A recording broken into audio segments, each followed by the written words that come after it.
All right, guys. We can probably get going. Joe will join us here in a minute. He's not going to miss anything super big. Thank you guys all for coming. I really appreciate it. For those of you who don't know me, I'm David Rindy. I'm currently the president of Bccfa. I know there's a couple of new faces and things I see. For about 4 more minutes. 4 more minutes, yeah. But yeah, thank you guys for taking time out of your Saturday. I really appreciate it. Jamie, thank you for joining us from the BC Lions. And Matt from the LMFRA. Great to have everybody. Oh, Tyler's in the back. Yeah, BCFC and ProStock. Thank you for coming. Just some housekeeping. If you can, please turn your cell phones, turn your ringers off if you can. I personally had just experienced that not too long ago when doing an interview on BBN. My phone kept going off, so reminded me to do that. We do have some folks joining us online from Kelowna. We've got Ash Simpson, we've got Jenny and Joe Gluska. Guys that are on the Zoom call, if you have any questions, just pop them into the chat. I've got it live on my computer, so we'll be able to get your questions and comments as they happen and relay them to the rest of the group. Okay, Joe, I can see you in there. That's Joe's right arm. Yeah.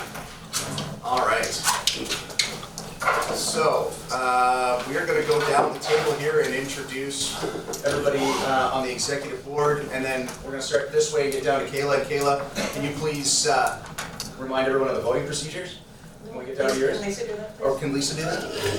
Lisa, would you like to do that way? Perfect. Okay, we'll start with you, Kayla, then. What am I doing? Introducing yourself to the group. Hi everyone, I'm sorry I led everybody astray today. That was the address that came up on the Abbotsford website, so I'm glad that most of you knew where you were going. I'm secretary. Albert Elgrave, company vice president. For about 4 more minutes. No cheering. Cindy Bolts, current treasurer, for about 4 more minutes. Jay Spencer, Six Aside coordinator, Joe Gluska, tournament director. Me. Jay Schofield, Bccfa president. Shelley Fry, Bccfa coaching coordinator. Lisa Warner, 9-a-side coordinator and rules queen. And insurance guru. And insurance person. Yeah. So as far as voting procedures go, 1 vote for each one is all. Technically it should be your president or your delegate. And that's about it. There's only 2 positions that are voted on, which is our president and vice president. Our zone representatives, which for this year going forward is Jay, is your BCFL president. If other zones join the BCCFA, then they also have a spot on the board. All other positions, 9-man coordinator, 6-man coordinator, 9-a-side coordinator, 6-a-side coordinator, coaching coordinator, secretary, treasurer are all appointed positions. They are not votable positions. That's it. That's all I got. Fantastic.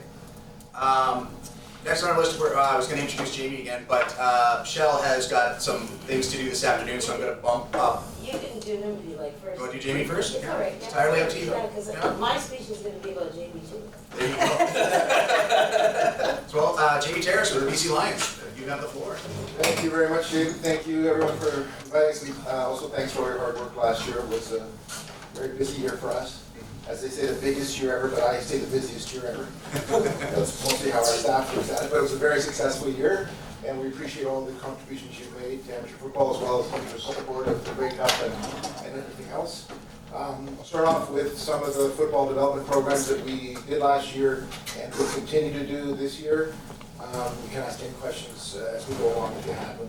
So we will continue with punt, pass, and kick. We did over 1,200 kids last year through the program. It was one of our better years, 16 different associations, and we culminated in the championship at the BC Place on October 19th at our salute to amateur football.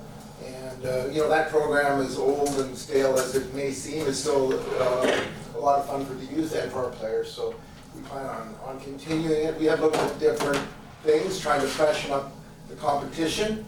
And if you have any ideas around that, we would welcome those ideas because, sometimes that punting, passing, kicking doesn't engage everyone in the same way. But at the end of the day, for us, it's just a chance to get out and meet the youth and to, foster their and inspire them in terms of their love for football. Our Slough Township football will be our final game of the season again. So it'll take place, I think it's October 4th this year. So if you're planning for things, that'll be the game. Play with the pros, we ran 3 clinics last year, one in Victoria, Kamloops with FanFest, and then also in North Vancouver last year. So we plan on doing the same this year. We're going to run a clinic April 12th in Nanaimo, and we're working with the amateur football organization. Actually, it sold out in less than 24 hours, so we've got 150 registrants already. May 24th in Kamloops. We were, last year we did a little bit of a hybrid, but we're going to go back to our original model with kind of a scrimmage and a day at the stadium, not downtown, just so you know. That was back and forth, but we have decided on that. And that will be on the 24th, and that I think is going to take place around, right after practice, around 6 o'clock, just so you know. And we'll obviously support amateur football up there and for all the fans that come up for FanFest. And then we're going to run one August 9th again in North Vancouver. If some of you are wondering why we're going to North Vancouver, one of our partners is Neptune Terminals this year, and they've asked for us to do something, that's kind of where they're stationed. So we used to run that one in Surrey, but last year was our first year in North Van. That's kind of why we're heading up there to support them, because they're supporting the program. Women's flag, that was new last year, and as far as I can remember, the first year we've ever done that, but it was very successful. A lot of talented young women came out, and some old women as well. I think we had some in their 60s participate, believe it or not. So all the way from ages 12 and up. So we did run 2 clinics last year, one in North Van, one in Surrey. We'll do the same this year. Our dates for the clinics, if any of you know women ages 12 and up, girls and women that want to participate, they'll be July 23rd in Surrey and September 14th, likely in association with something on the west side, with Westside. We haven't confirmed the fields yet, but so those are the dates anyways, we know that. What else did we do last year? Flag football. So we did a lot with the jamborees, which we will continue to do. We participated in jamborees for about 4 or 5 jamborees last year, and we plan to do the same. We have booked those April 19th, 26th, the 10th, and May 31st already. So, and last year we also participated in the BC Adult Flag Football League on July 27th. And we also had a presence there.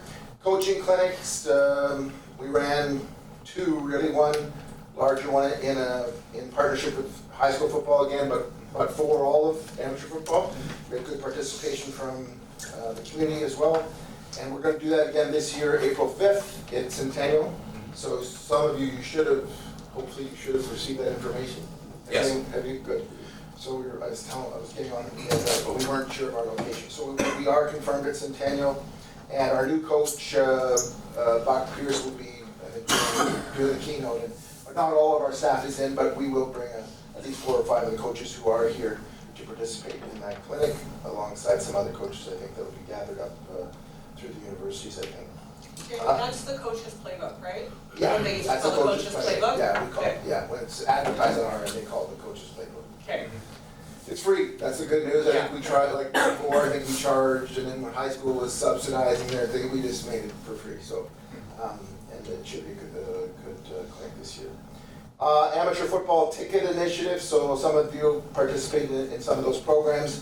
The $15 youth ticket for amateur football will still be in place. I think that's the same as last year. $25 adult ticket with a minimum of 10 tickets sold. As I mentioned, at the amateur football night on October 4th, and this is for the adult tickets only, the teams that purchase $50 or more will receive a $5 rebate or a 2-for-1. And at 100 tickets, that rebate will jump to $10 for each team, just so you know. So that may be a bit of a change for some of you. And all the rest of the regular season games, there's a $50 ticket minimum, and the rebate is $5 for those games. So you bring a group to a different game. So some of that may have changed. There'll probably be There's actually going to be some more incentives for amateur football, like the opportunity to play on the field or to coin toss for honorary captains or a bunch of different things. And I think it's going to be more of an incentive for the organizations to try and sell more tickets. And the more you sell, the more incentives you get at the game. So just stay tuned. That information is still being figured out, but they have a pretty good plan in place. And that'll, once they've finalized it, also we'll make sure we get it out to you. Sure. So that should be fun. Last thing, 50-50 we'll talk about. We had a very successful 50-50, thanks to Tyler and his group, who did a great job managing it again this year. Obviously, with the Grey Cup, it was a very successful endeavor.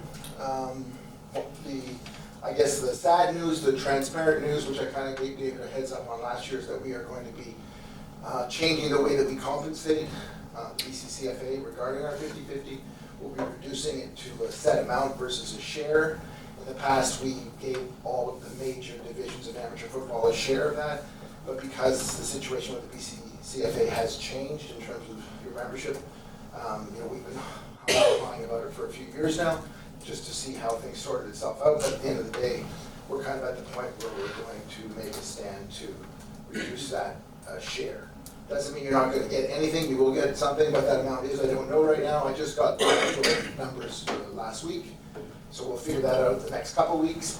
But that is the decision that we've made as a club, really in the sake of, I would say, fairness, looking at the numbers and where the money's going to.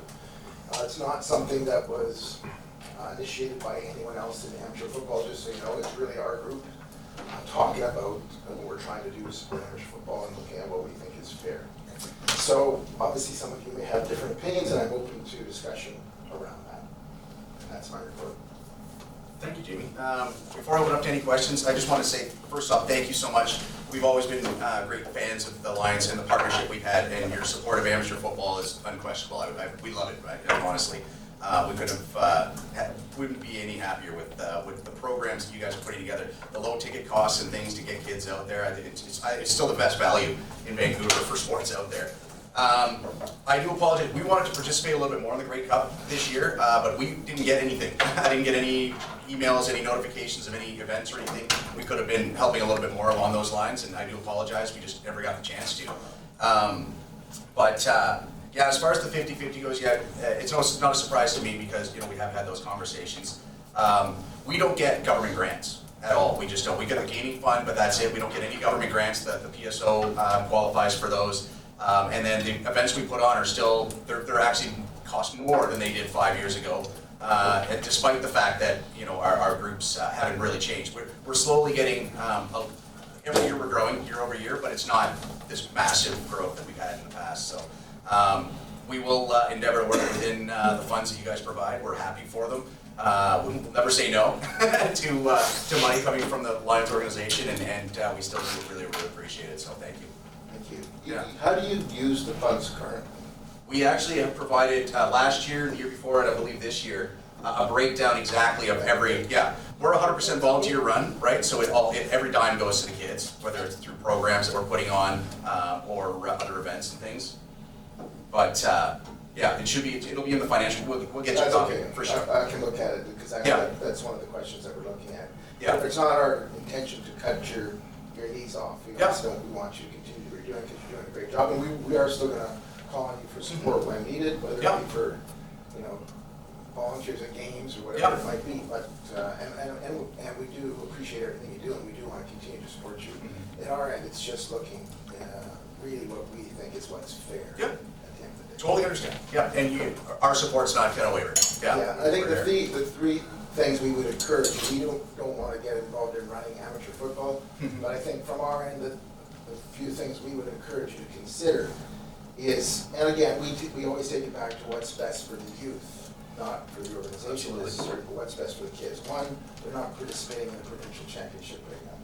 Two, they don't have the variety and diversity of competition. Three, and this is part and parcel to the proposal we received from the Bccfa, you're not eligible for grants or kids sport funds because you are not a member of the PSO. So all those things would be available to you if you were a member of the PSO, and that is your decision not to be. And we don't want to get involved in that decision, but we recognize that those are things that you are missing out on. and things that perhaps we don't understand. So at the end of the day, I think looking from our perspective, that's what we see. Absolutely, and honestly, we could probably take it offline, but I'd love to have a, just, sit down with you and just go over kind of where we're at with that. Gotcha. Yeah. Does anyone else have any questions for Jamie and Lyons? Can we get another 10, Jamie? Here's something about the tents. I got more questions about those tents. They've been wonderful, and thank you for putting them up. We are, I don't know if I spoiled anything, maybe we are going to some, what I call elementary school new logo. It's like, it's very low, have they already put it out, or, and it was shown a little bit last year. It is our Lion's head, but it's just a little bit different, it's kind of truncated off the end. So, the question I had, are we redoing all of these tents, right, or even just the awnings for them? But I think the answer is we're gonna do a bit of a slow, what do they call it, launch of the logo. And so we will change those things out as needed, but not all. So I don't think there's any plans this year for new tents. Unfortunately. As I asked last year. My actual question, when will you know the numbers that are coming? I would say in the next 2 weeks. Oh, yeah? We just got the number. Sir.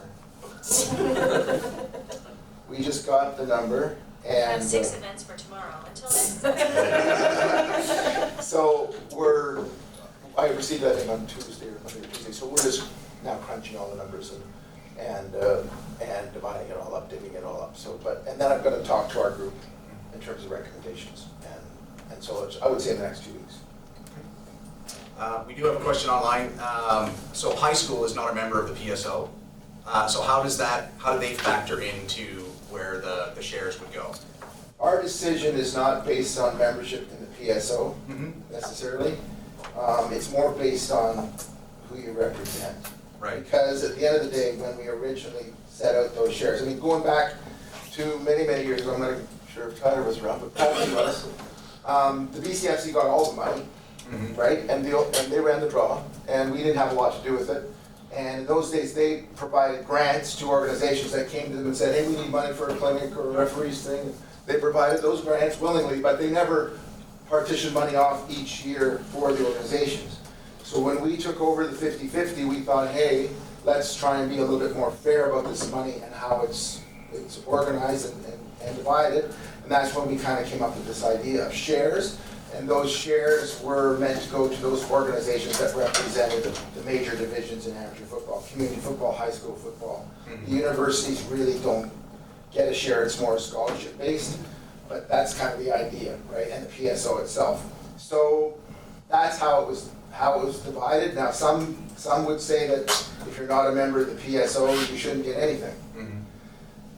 In our case, that's not how we did it and not how we looked at it. We encourage people to be part of the PSO, but understanding everyone has their own choices. And so our goal is to try and grow amateur football and try and support amateur football at the same time, obviously, in a safe environment, right? So I think that's how it factors into it. The decision's not based on the fact that high school, who we think should be part of the PSO, the fact that they're not, they still represent all of high school football across the province, right? So that's kind of how we look at it.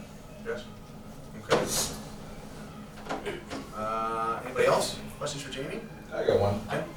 Bccfa has the ability to break down where every single dollar of our donation from BC Lions are going. Do the other associations have that also ability, or are they just giving you a guideline of where they're spending it? Because all volunteer, all of that, we can prove that that's all going back to kids.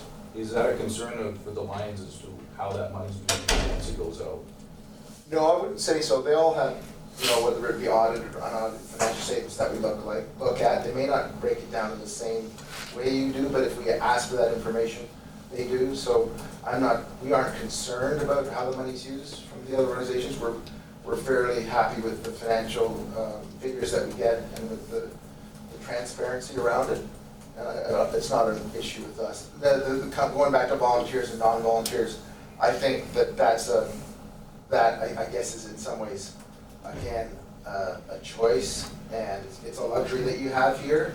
But what we're finding with volunteers, even on our own end, trying to get volunteers to help us out at games and things like that, everyone wants to be paid now. So even though they're a volunteer, they expect to be paid. So I think that volunteerism has really changed. I think COVID had a lot to do with that. And unfortunately, people look at priorities and what they do in their lives.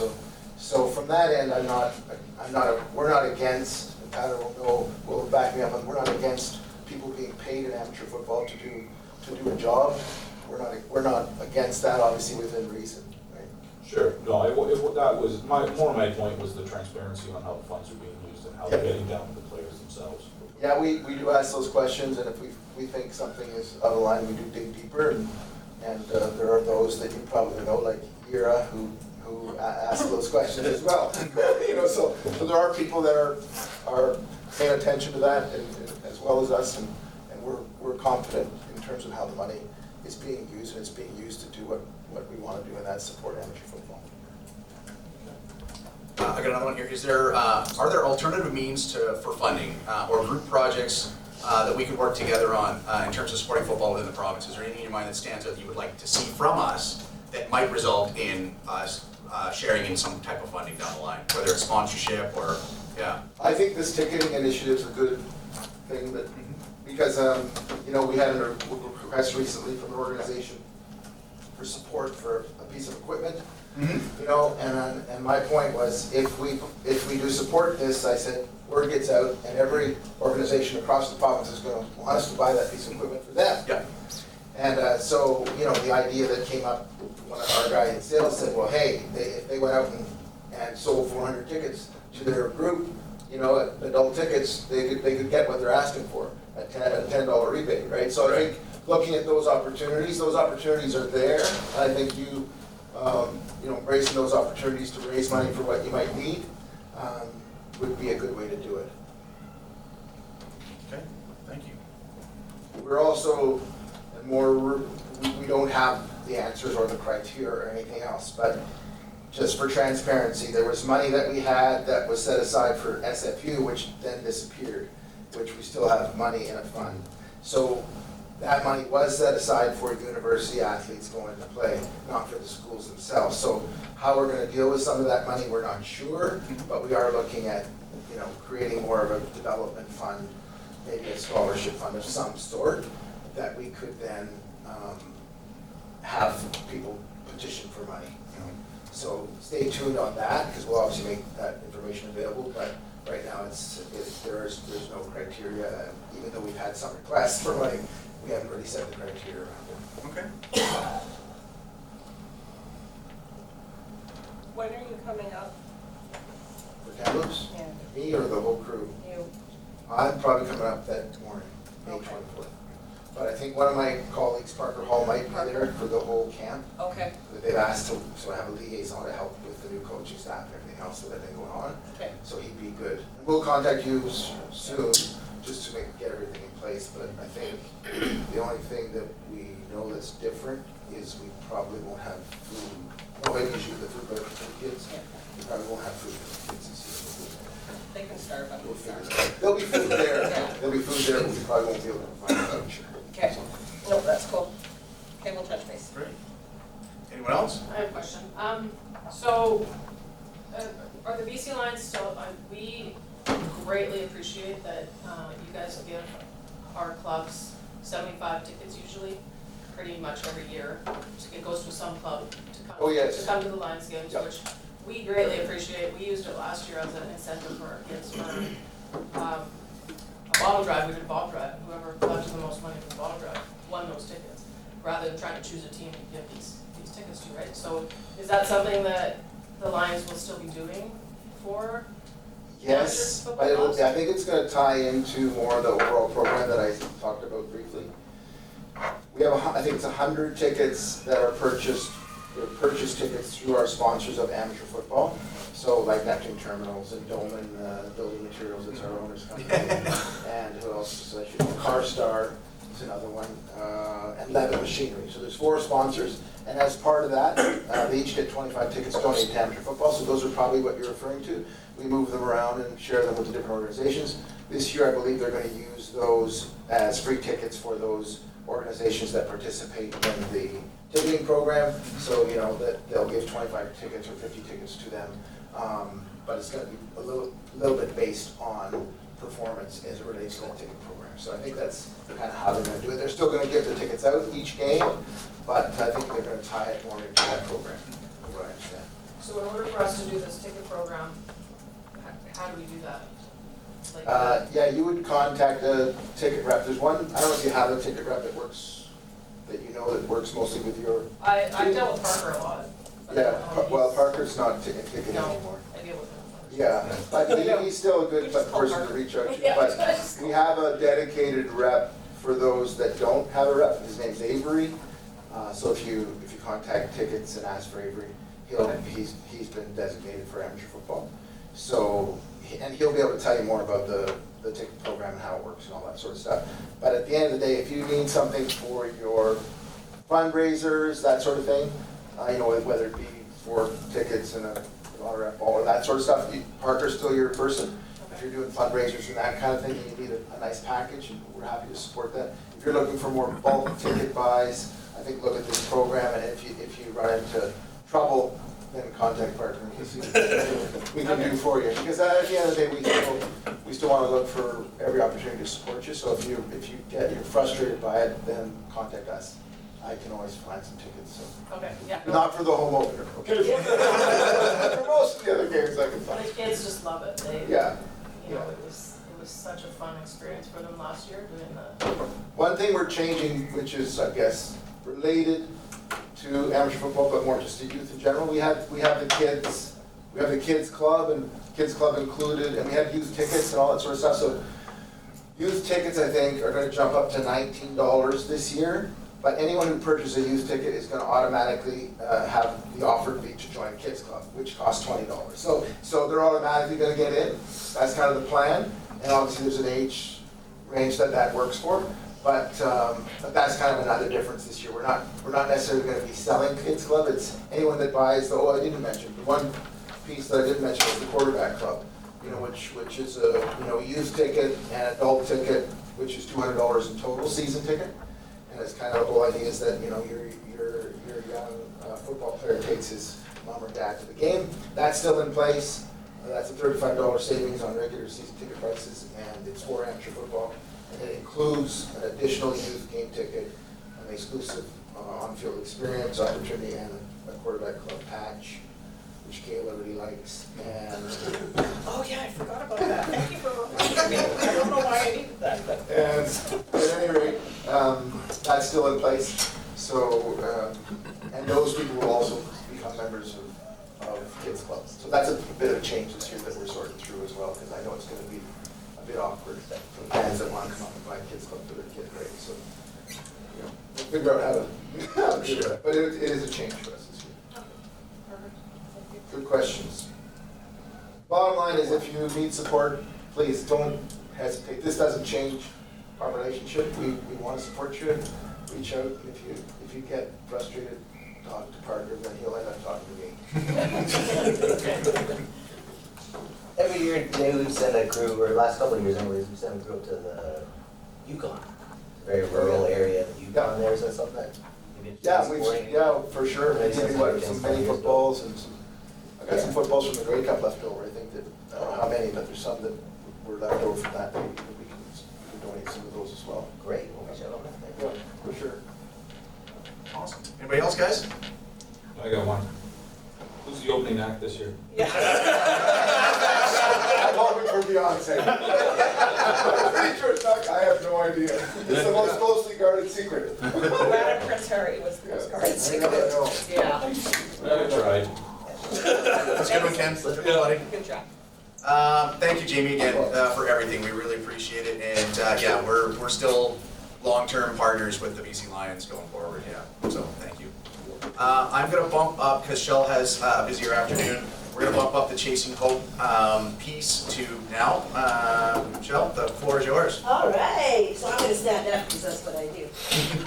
Yeah, sorry guys, I'm not going to be able to stay for the whole thing, but I've done many years on my birthday at AGM, so for the Bccfa. So I got involved in football 21 years ago. And that's when the BC Lions were here in Abbotsford, so my son was hugely loved football and was inspired by the BC Lions, and having them around us was amazing. In that journey of living in BC, I went to Notre Dame High School. You know, I had to do this whole football thing. It was meant for me. And it's taught me so much. When I look around this room here, this building, I used to say when my son gets married, I wanted him to get married here on the 50-yard line. And I look around the room and I look at the faces here in this room, and some of you are so serious, and I'm gonna come and smack you because it's a high vibe day. We're all here together. And one of the things, Jamie, I love that I stayed and listened to you first, is I totally love the BC Lions. I love everything, and I think that what we can't offer everybody who's involved in these decisions is what we do, and we are in the intangibles of football. And the decisions that we have made to stay the way that we are, it comes because we've had magic here. And in today's day and age, kids are born today, and that's the reason why we have Chasing Hope, as kids are born today and they come into this world, and then they're told this is the right thing, that's the right thing. And while some of it may be great guidance and support, others can feel like a lot of pressure. And it can be stressful, and it could make you, not all brains absorb the same. So part of my exploration down the discovery of suicide awareness, mental health awareness, I also am exploring neurodivergent and neurotypical, and I have come to the opinion that every brain's different and every brain absorbs differently. So the world we live in today is one of those worlds where we all love football. We're all here. The PSO, everybody loves football. But for ours, the people who are working here as volunteers and the people that are going to field, one of them who needs more balance for sure, but all of us need balance, and we're giving, and so when we're giving, we want to feel seen, we want to feel heard. For us to come out and do the magic that we do, and there's no problem with paid PSO, I don't have a problem with it. But we're going to talk about a little bit about the journey, because some of you are new, of Chasing Hope, and what we do with the funds. So I'm very grateful because Chasing Hope has helped this program come to be. So 21 years ago, there was a little boy, he looked like magic to me. I said he was going to the NFL, and everyone said I was crazy. But he managed to get there, but along the way, his sister committed suicide in junior bantam. That's when the football community helped to support him.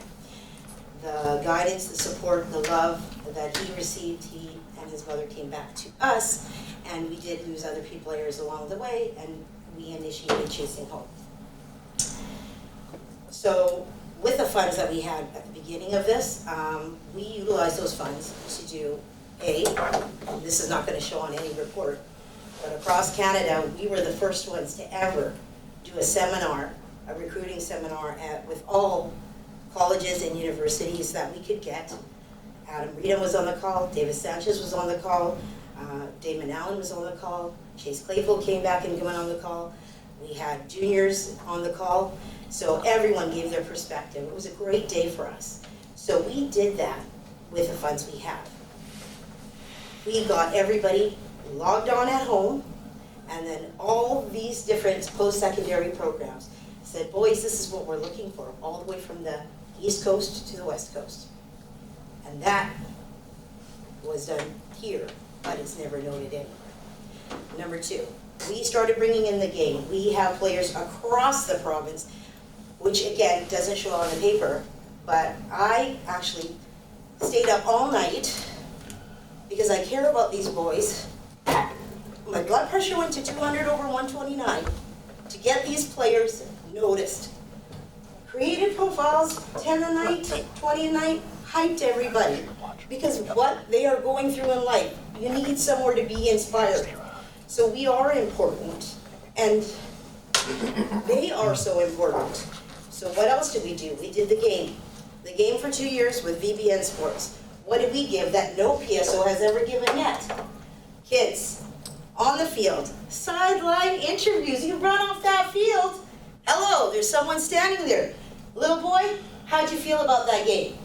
I loved it. Oh, or do you think you're gonna win? He gave his opinions. It's logged on VBN Sport, every single interview for every single kid. Before they went to those games, They each had draft parties across the province. We needed that funding for Chasing Hope so we could create this mini Super Bowl. So across the province for 2 years now, we've had kids with their teams sitting there waiting for their game to be up on the big screen in their mom and dad's living room. That's where we're going. Feel good. See that when you're feeling good, good things will come your way. You want to be more involved. It increases the love for the game, but that wasn't just Bccfa, VCFL. That was the entire province. So the entire province was involved in that, but that doesn't show, right? It doesn't show at all. And I totally understand, because up there, it's not obvious what we're doing down here. And I get that. So take into consideration the BC Lions, the funding did go towards the game. It also went towards the seminars. Each kid on that seminar received t-shirts and a Chasing Hope coin that they got to use. Some of those kids have already used that Chasing Hope coin to get through the night. So now what it brings me to, well, this is the other thing. When we do these events, we've brought Damon Allen to the field. So guess what? All those kids caught balls. Beautiful moment, Lisa, you know this. Caught balls from a Hall of Famer. And the CFL, the parents were enjoying themselves. They were having a great time. So then we did Bo and Nelson. Beautiful. We brought the CFL together. A lot of people fighting about what team they were going to go with. Damon, he was caught in the middle with that, but we went with BC Lions. But the thing is, we are bringing these people. We are increasing the love for the game, the experience of the game. It's not about just going to the field. Oh, we're under this group umbrella. We're going to the field. We're just playing football, and we expect them to come back and think they're going to love it. These kids come to football. Some of them are not even going to come to football because they really want to come to football. Because their mom and dad said, you're going to be in an activity, you're going to go to football. Can we give them something there that'll make them change their mind? Can we have ambassadors that are aware that when a kid comes, today when he is not doing his best on field, hey, this kid has no effort. This kid has no energy, no enthusiasm, no passion, he's a brat. No, there's something going on. And every one of us in this household, we all came from different backgrounds. There's a story in every one of you. And we need to make people aware of that. Awareness is so important. And what I'm saying to you today may hit, it may not, but eventually you're going to have a family member or somebody that you know that is struggling with something. So our whole thing with Chasing Hope is to make sure that everyone is aware. Awareness from parents, awareness to coaches, awareness. I need help because everybody who's helping me is also already helping everybody. But I love to see that everyone is feeling secure and supported so that they are enthusiastic about sharing this. We have on April 5th our camp coming up. 3 days for session 1, 3 days for session day 1 to sell out. Kayla, are you listening? Give me her high five. Kayla and me, every night, we could not, oh my God, it's gonna shut out, it's gonna shut down, we gotta tell everybody. It was a beautiful moment for me. It might not be a hype level for anybody else, but it's like, whoa, they're just coming in, they want this, they need this. So we did get kids outside of the VCFL coming. They are coming in from Prince George, they are coming in from Kamloops, they're coming in, they're catching a ferry to do 3 hours with us. Because their parents understand and were involved with the Chasing Hope games. So amazing.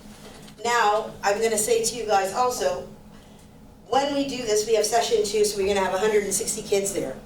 And so I got up this morning, and I said, Jamie's going to be there, and what size shirt do I have? And my husband said, it's got to be like up there. And I think this might do it for Jamie, right? So this is the shirt that the kids will be getting. This camp that we're doing is $20. And it took us a time to plan it, but we did it because the money that the BC Lions gave us meant that I could do this for $20 for the parents, right? So we have Showtime Digital coming, and if you follow them on Instagram, they've got thousands of people following them. They donated their time to come and do clips and highlight reels for the kids that are coming. It's going to be amazing. And we have Air Raid Academy, who also does, speed lab training, and they're coaches, and they do 7-on-7, so they donated their time to do the field work for us. So all the kids will be getting a shirt, they're gonna get lunch also. So with the $20, they're gonna get lunch, they're gonna get this, and they're gonna get a great day. And they're gonna have some tools given to them that when you go through life, especially right now, we're getting up, we're drinking a coffee, we're going to work. And then we get to work, we're like, I just want this day to end. And we can get back home. We get back home, we eat dinner, and then what do? What do we gotta do? Run the kids here, run there, run there. Oh, I need some sleep. We're gonna get up and we're gonna do it again. I don't want that for these boys or girls, whoever comes in to play football. I don't want that anymore. I want them to learn how to breathe. Take a moment. Everything you hear, everything you heard, everything Jamie said to me today, I heard him. I heard what he said, but I also know the essence of Jamie. And I know you know who we are. And so what I'm saying to that is that you don't have to take it to heart. It is the way that the world is. You're going to like everything that you hear. And they need to know that. Everything that people say to you, you guys, it either pushes a kid forward or holds them back. So what we need in football, it's not the top sport in Canada, we know that. But we need to do more. We always need to do more. And so, I love this group. You guys know I so much. And I'm here with this group, and I will stay with this group. I guess even on my birthdays. The camp is on my husband's birthday. So we'll never get to celebrate our birthdays properly. But you know what? We always get that magic because we're always here with highly elevated people. And so what I'm saying to you guys is when you hear something like this as well, note this. These lanyards were given because of high school football in Prince George. They reached out to us because we are out there. The only awareness of any kind of suicide, mental health awareness for football is with us. So the high school reached out to me saying, this is what we're doing. Could we get some support? Now I have what allotted in my funds was left $7,000. But I found a way to do the lanyards and send it up to Prince George High School. Those funds didn't come out of the PSO's portion that you gave them. It came out of our portion. We gave to outside of the Bccfa. Junior needs us, we'll go after Junior and help them. So our money is not actually just for us, it's for everybody who needs help. I am powerful. Everybody who went to the Bccfa championship. Yeah, we didn't go to provincial, but we had a wonderful day. And every one of those boys has I am powerful. chasing home with Bccfa. You know what I mean? So I know what the provincial is, but that provincial takes two teams, puts them against each other. A lot of the times, that day is back and forth, everyone's just watching two teams. I don't care. My son went to 5 provincials, he won 1. I'm gonna say this, I don't care. They need to be playing games, competitive games. We have huge competition here. But they also need inspiration because you know what? Tajin is 27 this year and Tajin doesn't care about the provincial. His ring is put away, he's not talking about it anymore. But what he does talk about is how it was awesome that they did. He was a kid, the great moments that he had going to the BC Lions. Chase went out there, the team would go out there, we would have fun together. When we come back, he became a referee right there. He loved the game, he became a referee. He loves the LMFRA. Now then he went on to coach, loved coaching. All of these things that we do are intangibles. We can't put it on paper, no one's gonna come out and see it, but we know what we're doing. So that's the reason why I want you to take that back with you, is it may seem like we're being selfish because we're not joining for grants. It may seem like we don't have competition. I'll tell you, I have highlight reels, you can pull them up for Jamie later, of what's come out of the VCFL. One's just signed right now with Notre Dame, quarterback. It's going. Kids are... Notre Dame University. What I'm saying is, good things happen here. A competition happens here. And we are really always ready to recognize them, and we are the biggest fans. The other thing I wanted to say is, so the kids got this at the championship, we have camp coming up on April 5th. You guys are all welcome, you're all welcome. And the funding might get cut, which means when their funding gets cut, my funding gets cut. So maybe that's the route we're gonna take, and that's why I had to like take a step out to breathe too, because my anxiety was going up. But I understand what's going on in the world, and I understand what's happening out there. So I understand if you have to cut me a little short here and give me just a penalty amount. I appreciate the support. I love you guys. Jamie, I love you still. It doesn't matter, you have to do your job. And I have my day job, and I just wanted to say on a side note is, at home, I do this as well, healing at home. And when they walk into my house, the first thing is, and Lori knows this, we have our plaques, our BC Alliance plaques, my husband and mine, and then the kids' pictures and all this stuff, it's a whole wall. So when they think they're coming for healing and help, they walk in and they say, oh my gosh, look at all that. And then I talk about chasing hope and how you guys help us. And they think that's really cool. And I don't think a lot of people realize, and I don't think you guys even realize, that the money that you do give, that the BCCFA gives to me to try to spread this love all across the province. And they've never once said, in fact, Joe's always encouraged me to, whatever juniors need, we will help juniors. We will pay for them to get trained. They don't have to pay for anything. So literally the money will be used to get them trained so they can go back, and then when kids are at camp or at practice, there's somebody after practice in the trailer or behind the shed.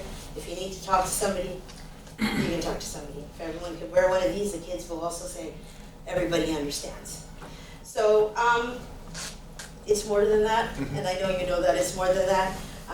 Why does it get me emotional? It's because it doesn't matter if you're paid or not. Everything in life gets forgotten. It's just a moment. Life is a series of moments. There's no past we can all jump into. It's gone already. So we have to teach the kids to be in the moment. And a provincial is wonderful, but it's just a moment. Life is greater than the moment. So I'll shut up. Yeah, so, sorry, can I just want to add on to that too with the living work stuff that we've done, that Shell has done too, Jamie, just get that idea that there's a lot of stuff that the PSO does that if you are not a member of the PSO, you cannot participate in. Coaching clinics, all that sort of stuff. If you're not a member of the PSO, they don't have your money, you cannot participate in. We've trained hundreds of people with living works through that money that comes from you guys that are not members of BCCFA. We didn't care whether you're a member of BCCFA or not. We allowed everybody to come in and train. We've trained a lot of their members in that. Right? So it's just, that's where a lot of that money goes. What we're doing on the whole, it's not just for our membership, it's for football in the province in general. Yeah, so they've never hindered me in that, just so you guys know. And the other thing is, you know, I have people who have left football or have become, or aged out of football or whatever, and they've come back to help because they've had such a great experience in football, and they understand what it is. So. Michelle, how many Hope Ambassadors do we have, give or take? Jen would have that, but Jen's not on the computer right now. She is, yeah. Jenny? Any rough estimate? 40? Yeah. About 40, yeah, so 40 Hope Ambassadors we train across the province, not just in the BCFL. Yeah. So Shal, that Yeah. being said, I was gonna say something to you off camera, but in this case, I'm gonna say it on camera. So it was last weekend when I was coaching, I was wearing my BCCFA Chasing Hope sweater. And a 14-year-old, I'm gonna cry. Yeah. From Victoria came up to me, and he's like, I know that sweater. And I said, okay. He goes, yeah, my buddy was having a hard time, and he saw a lady on the field with that sweater on and went and talked to her, and he's okay now. So when we did the game, we had 3 levels of teams playing at the game, and all the kids have the sweaters, and so they're all across the province. They also, Manitoba, went to Manitoba. Outside of here, Toronto, one of the programs out there, they want to join in. Again, my funds are getting depleted, so I don't know if we'll be able to take. You know, I don't know how much more people we can train, but I'm gonna say this. What we've done to date, it's been amazing, and I don't think it's on paper and anywhere to tell anyone. Yes, Tyler? Sorry, I was just gonna ask, so like in our league, a lot of our teams are doing different initiatives for mental health under our player and safety and wellness category, because obviously, like you said, Shell, it's something that we all have. It's happening in the world today more so now than ever. So we've expanded like our player in our league. It's our player wellness and safety, that category, as well as like the CCS and concussion programs and all that. But anyway, back to this. One of the questions that's come up, and our teams do different things themselves as well. Yeah. One of the questions that has come up, and maybe you don't answer, or maybe Lisa, you may know on the insurance side, is where does the line stop between giving somebody help from like a professional standpoint to like crossing it, like being a good human and just listening to somebody and And everything else? that's, ambassadors are nowhere responsible to be there. So on a. So sorry, I'll just finish my question. Yeah. So like where does it, so like obviously there's a human aspect, which I think everybody in the room would love to listen and help somebody as far as they can, but obviously we can only take it so far. So how does anybody know how far that somebody can actually take the help to give to a young person without obviously going too far past where you're exposing yourself to liability and everything, from an Right. insurance standpoint, and giving somebody the help that maybe So- goes beyond just human care? And so when we first got in this relationship with Living Works, what we have been told is we're not here to save anybody. It's not our responsibility. We're very, very aware that an ambassador should not take on that role, okay? An ambassador is just literally somebody who's gonna get you to a place. And when you do suicide awareness training, you're not expected to save somebody, stay up all night with them, watch them or whatnot. But you should be able to be two things. One, observant enough. So if I can look around this room, I could see that there's somebody in this room, and I can look, does it look right? Are you okay, Jamie? Are you okay? That's all I need to say, right? And then the number two thing is, now, that's typically what it would look like on our field. Now, the coaches are more aware, somebody's always late. Is it really his fault? Are we gonna yell at that kid every day because he's late? Or do you think there's something going on and his parents are making him? That's what I'm saying. We're just trying to alleviate that pressure. Number two, if you were to have somebody come to you now, someone came to me behind the shed and was like, Shell, you know what? I'm just not happy. My thoughts are not whatnot. I say, do not say a word. I'm not going to turn around and say, you're gonna be all right, Well, I would, because I'm not very good, right? So I probably feel like I can save them. But the main thing I would tell anybody who is unlike me would be, okay, bud, what's going on? They're gonna go and tell you what's going on. You're gonna have the resource right there. And so what you're gonna do is, there's texting situations where you can have them text somewhere for help, somewhere they could call for help.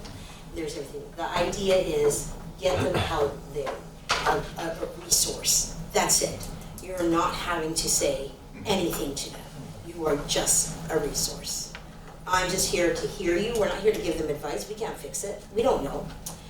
We just need to say, here are the things. And then that's it. So our Hope Ambassadors do have resources that they can refer somebody to. They're mostly there just as literally like a lifeguard, somebody on the field that's visible for somebody that come over and we're free to talk to, that kind of thing. As well, we are partnered with the Pathfinder Youth Services Society, right? That's how the charity flows through. So they have a ton of resources in this field as well. So yeah, we're very well supported. So they're more just to give listen and then give the information, say here's somebody. So Tyler, as somebody who's used their resources, I've been training myself too, and last year I actually used the resources through Living Works, and it was basically a phone call. I made the phone call to Living Works, said, I've got a 15-year-old athlete here who's not having great thoughts, and they basically just put him on the phone. I put him on the phone with them, they got him the help he needed. So it gave me that, on the speed of my phone, was to get him talking to somebody, he didn't have to find anybody, right? That's good to know, just because, like I say, you always want to know, you don't want to go too far, because none of us, maybe Shell or somebody else, but none of us are professionals to deal with the full, like if somebody says, oh, I'm suicidal, like unless you're an accredited person to deal with something like that, we're just there for the human aspect and a confidential support person. So I just wonder where it stopped. And the training just gives you the skills to identify, right? To be able to pick those little subtleties out that identifies that this person might need help, right? And then you ask them that question, and that comes, you're on the phone right away, you can get them the resources they need at that moment. Awesome, thank you. And further, like Jenny mentioned, right, we're the familiar face, right, on the field that they can reach out to. Any coach, right, that's attentive to their kids will pay attention when a kid's down, that kind of thing. This gives that coach some tools in the toolbox outside of football to maybe refer that child or the parents to somebody that can get them that help. And obviously our coaches, even at our level, are they're the ones that notice it a lot because they deal with the athletes every day. And I mean, I just want to make sure, like I'm all for caring for people and everything else, but the last thing I want to do is have our coaches try and be like clinical psychologists or anybody, like just because that's not their. And I always worry about them taking it too far and something happening that goes counterproductive to helping the person. And we just want to make sure, I want to make sure, because they see deal with those athletes on a daily basis. So it's a bit of a 90-minute training, and you can do it off your cell phone, you can do it anywhere, you can pause it and you can stop, and then there's scenarios that are set up and you have to go through those scenarios. I think the biggest benefit of the whole thing is just, you go through that training and then you know what, Jay, I think you went to the training and you'll see is there were times where we didn't recognize. Yep. And so it kind of opens your eyes to what's out there. And it brings you to another level of understanding kids on field or the people you deal with at work and why people are the way they are. And sometimes we miss it altogether. So we just want to be there for them, hopefully we never have to use the services, but I think that when they see that it's okay to not be okay, and when they see your coaches and everybody around you going, we're all feeling inadequate in our lives. There have been times, but we're here. We showed up. We're here. We keep going. And they go, but you understand sadness. You understand unsure, being the feelings of unsure. You understand being a child when mom and dad are fighting at home. It's not always just suicide. It's just those feelings, those low vibe feelings. Oh, if you need us. Add one thing, because we do work with youth in our school programs, and I'm sure it's relevant, but I don't know what you actually teach your coaches, but I know if there's a disclosure, a lot of people obviously have mental health issues because of what's going on in their life, but if there's a disclosure that where there's abuse taking place that is relevant to the child, you have to report that. That's legal, yeah. You have to report So- it. If it's a child, it's an adult, different story, they have the choice. And we've had that with our players through our gender-based violence program, where we had disclosures that we had to report to the school or to authorities. And then in our case, we never go anywhere with that program where we don't have someone who is a counselor or knows what they're doing. And so we always refer them to them. So I think that that's just important to know if it comes to that point where they've disclosed something, then that's a point where they actually have to report it. So. Yeah, there's that fine line between, if it's the same policy that was in place before, then there's that fine line of between giving advice and giving direction. So you can give direction, but you can't give advice. But there are certain clauses within that if you hear certain things, you're legally obligated to report. So just to circle back, yeah. we do train Hope ambassadors with the funding from Chasing Hope for anyone in BC who wants, and even out of BC, Yeah. right? Anyone, it's open to anyone who wants to learn. There's to no get that- umbrella for this kind of event. No, to get that certification. It's about the kids, 100%, right? So. And Jill, thank you and for the context, because I didn't fully understand what Chasing Hope was. I think that that's very important. Yes, and I think that, we could get mad, and if we don't tell you, you have nothing to bring back. So I understand, I also feel what they're saying, and I know you're the messenger and the delivery, and it doesn't matter, but saying something to you or explaining that to you is something that you can give back. It's not always, everything isn't great because you're under a certain umbrella or whatever.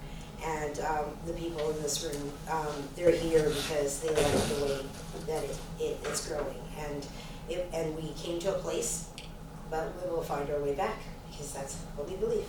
And I just understand the money we give out. We obviously love what you do, and we appreciate what you do. In our minds, it's just how do we be fair about the money that we have, how do we distribute it. Yeah. That's all. It's nothing. There's nothing to do with like I said, I am the one person that if you don't know me, I do not like getting involved in the politics. Neither do we. That's what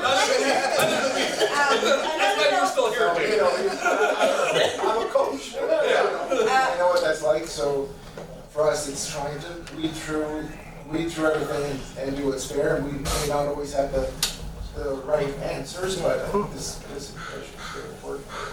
And on April 5th at camp, we do have Parker working with me to get some BC lines. And on our last camp, BC lines did come out. It was great. And so Parker's working on with me for the BC lines support. Yes. So we will be mentioning that and representing you And guys. unfortunately, And- we're not and- clinic on the same day. That was just because. And that's okay. Yeah. But the thing about it also is when we do these events, then you are mentioned in all of them. And using players from the CFL and then encouraging that fun, BC Lions spirit in all we do, we're very grateful is what I'm trying to say. So thank you. I gotta go home. So do I get the t-shirt or not? You do. It's you got 2 rugs, so the only, you can give the rugs to one of your favorite guys. You got 2 t-shirts in there, one for you and another. That's all for you, honey. That's all And for if you. you run into trouble, come see me. Call Parker. Yes, I will call Worker, thank you. Need funds, I do know some. You know what? I said to when I turned 50 on Wednesday, the first thing I said to when I was at work on Friday, I said, I haven't cried since I turned 50. I almost lost that. Like, how many days? So, one more thing before you go, Shell. Yeah. Happy birthday to you. Happy birthday to you. Happy birthday, dear Shell. Happy birthday to you. Thank you guys. Love you guys. Keep smiling. I'm gonna go drink mimosas. All right, let's move through the agenda, guys. Jamie, you're more than welcome to stay through the whole thing. The only other thing we'd like you to kind of hear about is our upcoming program where we are going to be using BC Lions funding to help support kids who can't afford to play because we don't get kids support. We're actually putting together our own program, some of that funding so we can get kids on the fields. And Walter's going to speak to that. Subsidy, yeah. So, next on our list, guys, is just issues or concerns from the monthly meeting minutes. Tyler from What was it? Oh, I just did. typed Oh, out see, because it just says I didn't see Tyler's name on it. So don't worry, Tyler. By all means, the floor is yours, my friend. First of all, thanks to everybody for having me today. It's always good to come and see a lot of familiar faces and what's going on in the football community. I'll touch on BCFC stuff a little bit first, and I'll be quick. I just wanted to thank you guys for your support. For those that don't know, I'm the president of junior football. So thank you guys for obviously all your support, what you do in the communities where we have teams. It's very much appreciated. Our teams, I'm constantly on our teams to continue to develop relationships with community-based teams in their regions, and high school teams as well, obviously, just to continue that and grow that relationship. If there's anything that our teams can do to help with that, by all means, let us know. We try and be leaders in our communities. That's our goal, being in many cases the oldest level of football in the areas. So if our people can help with kids camps, or our coaches can come out, or even our players. I know our players were out at some events on the island recently. If there's anything like that that we can do, please reach out. Don't hesitate to either the team directly or myself. Lots of times I can shake some trees and get our players or our coaches or our people out with that. Thank you for all, anytime I know I ask this group, Kayla, I know I ask you for lots of stuff. Cindy, you were a godsend at the 50-50 last year on the island. Thank you for coming out at Touchdown Pacific. So she was a rock star. 35-degree heat, and she was selling up a storm. So With a knee brace. with a knee brace, Fans. hobbling around Royal Athletic Park. So thank you for that. And anything else, like if there's stuff that we can do, I always say, and Shell touched on it briefly, that we're all in this together, and that's the way it always grows. So. Yes, there's going to be disagreements with people, but I always take those with a grain of salt. You listen to people, you work it out, but at the end of the day, it's about working together. And the sport will only go as far as the people that are in this room will take it. And we're the leaders of our organizations. Sometimes, obviously, we all don't act like it necessarily, because we let emotion come to sometimes get into play, but the feelings are that obviously everybody has the best of intentions, everybody wants to do its best in the best interest of the sport, so I always try and remind myself of that, and even if I have disagreements with an organization or another, I always say, you know what, it's just a difference of agreement, it's not personal, it's what we're all passionate about what we do, so I want to thank everybody in this room for your support, and like I say, if we can help from a BCFC perspective, I'm happy to do so, always, so that doesn't change. Also on the football front, if there's ever any misconceptions or questions, and I touched base with Dave about this, and Joe obviously on the call, if there's ever any questions related to our provincial sport organization, and I know there's a history, feel free to ask me, because there's lots of times where I always say, we're Geneva, we're not a part of this, we're obviously a part of the PSO. Are they perfect? No. Are any of us perfect? No. But feel free to, Dave, the offer's always there if you want to grab a coffee or talk about things, because there's lots of times where I'll hear something and it is totally not true, and I go, where did that come from? So there's lots of, I always say it's like the game of telephone where it goes around the room, and by the time it gets back, it's totally incorrect. So thank you. We've actually had some great conversations in the past, and yeah, you give me a lot of clarity, so thank you so much. And it's always there, and if there's ways where we can do things, and if I have to deal with PSO on certain things to help you guys or explain it from your perspective, I have no problem doing that. Sounds great. Because I consider, like I say, I have relationships with all people, with all the sports, so that offer is obviously always there. And again, they're by no means perfect, or we are by no means perfect, but there's some things that I think, there's some gaps in. And I still talk to Joe, because Joe and I are friends, and he helps us out with our games in Kelowna. So Joe and I talk about these kinds of things all the time. So feel free, anybody can reach out and have that conversation as well. Lastly, I'll leave it real quick on the Pro Stock front. For those that don't know, I do work with Pro Stock. Interesting times right now with tariffs and everything else going on around the world. So that's something that for me, I do the purchasing for our company.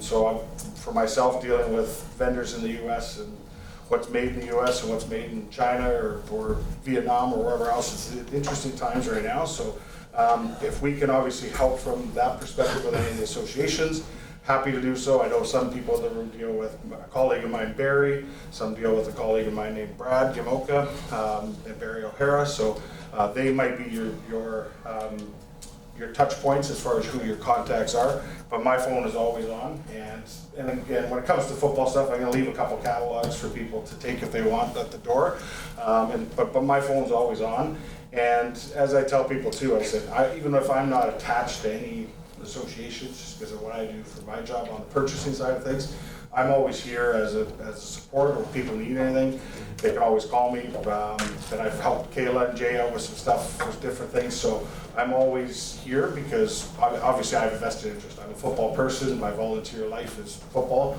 so I care, and that's when I'm stressing to see if an order's going to get done, or one of my colleagues drops the ball on an order, no pun intended, then lots of times I get brought in to help facilitate something, so because I have a vested interest, and I know if I show up at a park and people know who I am, they're going to yell at me, so I want to make sure everything goes well. So if there's ever any problems where I can help from a work perspective, let me know, because like I say, I have a vested interest in the sport, whereas some person who's not fully invested from a volunteer perspective, they might just say, oh, you're not going to get your t-shirts, oh, sorry to tell you that, and they go about their day. I care, because I know everybody in the room, and I'll do whatever I can to make things happen. So if there's any questions, work-related wise or football-related wise, happy to do that, but obviously I'll leave some of our catalogs here. If somebody can't get one and you need one, let me know and I can get one out to you.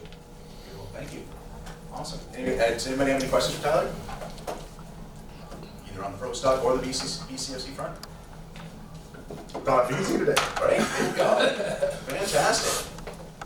So next on the agenda is any issues or concerns from the monthly meeting minutes. So they are posted in our package that you all got, but just so you know, every monthly meeting minute and every monthly financial statement is posted to our website, right? It's available to anybody. You do not have to be a member to get into it. It's just simply on the Bccfa website. So you can always take a look and see where your players' money's going, where we're using it, and as well as what we're discussing on a day-to-day basis. And as well, Anybody can always reach out to me anytime during the year, either text, phone, email, or message me through the BC CFA Facebook page. If you have any questions or concerns, or you want to talk about, programs or anything like that that you want to launch. So we're always open to new ideas. We're going to minutes from the 2023-2024 AGM. Can I get a motion to accept the minutes from the AGM from 2023-2024? Yep. Jay, can I get a second? Yep. Jay? J1 and J2. JS and JS. J1, Yeah. Any discussions? Does anybody have any questions, concerns about the minutes from last year's AGM? Any alterations? Yep. Yeah. Fantastic, I'll call the question. Is anybody opposed to adopting the minutes from last year's AGM? Is anybody abstaining? Anybody who wasn't at the AGM who is a voting member needs to abstain. Motion carries. Thank you, guys. Cindy, you're up. 2024 Treasurer's Report. Yay. Money. Yes.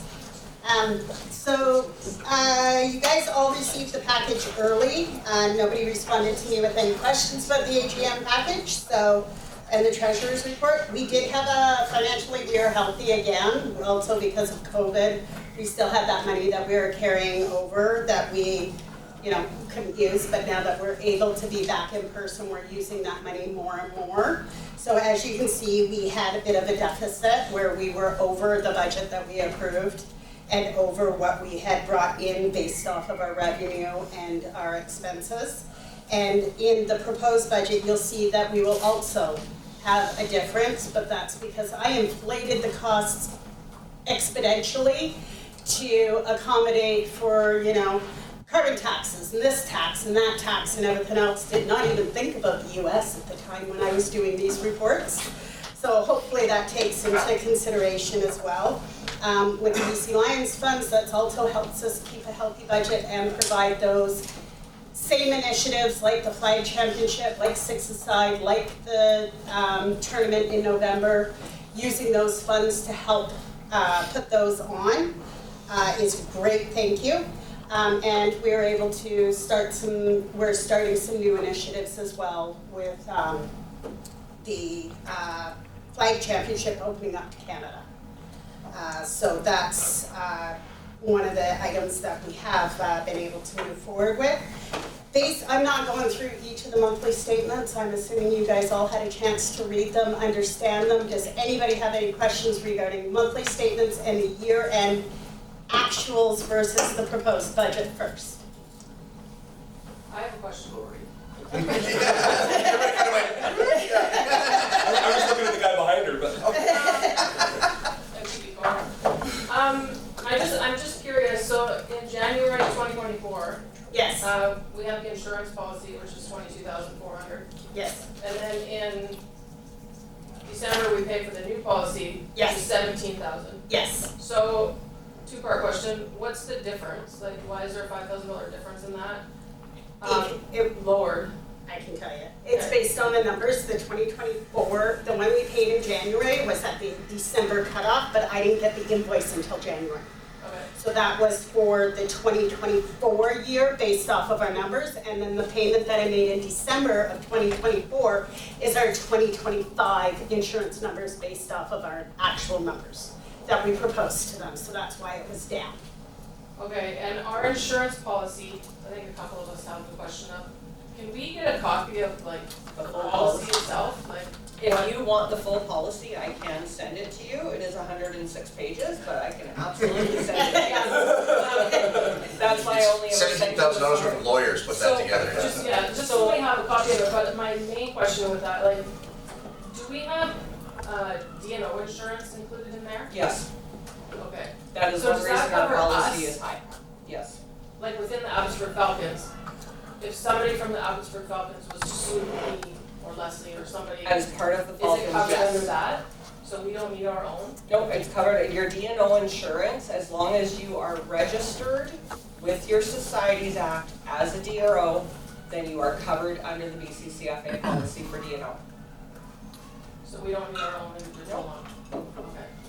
Okay. Though you can never have too much. That being said, I mean, slightly off camera, working where I work and doing what I do, an insurance company's number one go-to is to not pay. So they will find a way, so make sure your society paperwork is up to date. That's the best I can recommend for D&O. Because there have been times where society paperwork has fallen behind, and it actually happened in Cranbrook. And the director was sued, but they hadn't updated their society paperwork. He didn't show on their paperwork as a director, even though he had been for a year and a half. They didn't have it. Okay. Yeah. Okay. Does that answer your insurance dollar amount questions? That's, yeah. Okay. Anyone else have any questions about the finances? That's easy. Income 2024 registration summary. There's a North Vancouver Spring Flag football for $60. What's that mean?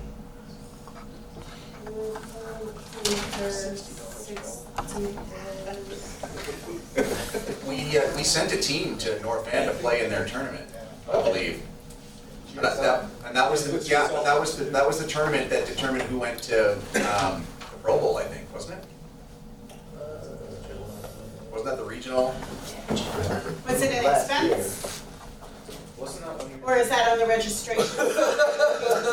Who's paid? I just thought it was the North Vancouver team. I didn't quite understand. Are you talking about the Excuse me. 2024 registration report? Correct. That's anybody who had registered with BCCFA. Okay. So probably for those spring are flag. all income. Yeah, that's what I Anybody thought. who registered for Spring Flag or any of our tournaments, like the November tournament, if we had a team from outside of the BCCFA, that's what the registration, so we are being transparent and letting you know who's registering with us. As income. Yes. Yeah. They have to cover, they have to pay to cover their Cover the insurance. insurance. We don't charge a non-membership fee, but we need to make sure that our insurance is covered. So that's just. So they could have had 6 players registered and they paid $10 per kid for insurance. Okay. For insurance. I think that was flag provincials. Yes. That was our, for our flag tournament, Joe Yeah. West Gotcha. tournament. Okay. Thank you. You're welcome. Broad shoulders.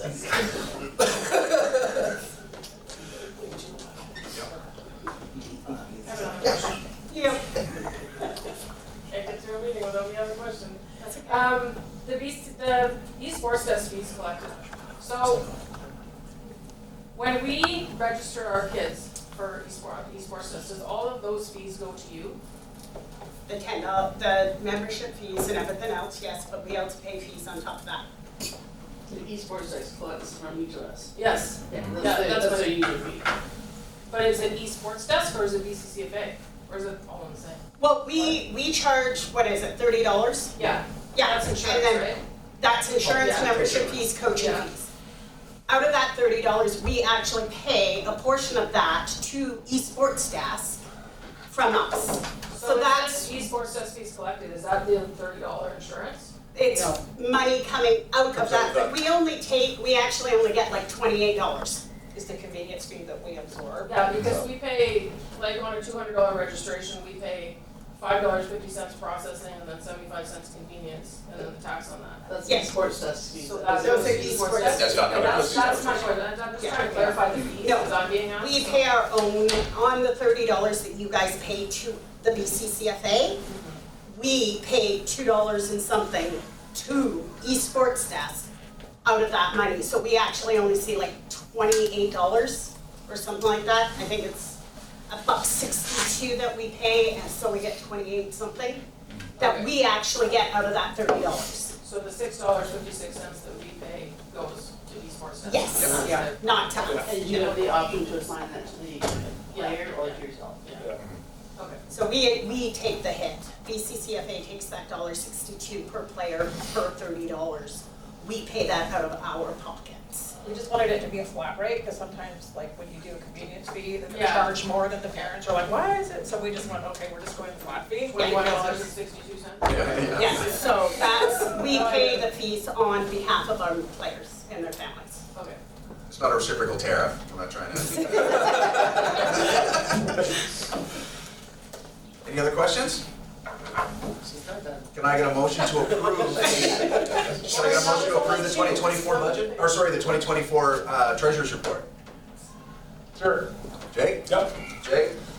Flag J approved. Any other discussions? Lori's not done for the pay. No, I'm, You can ask questions afterwards, right? Like that. Is anybody opposed to adopting or to approving the treasurer's report?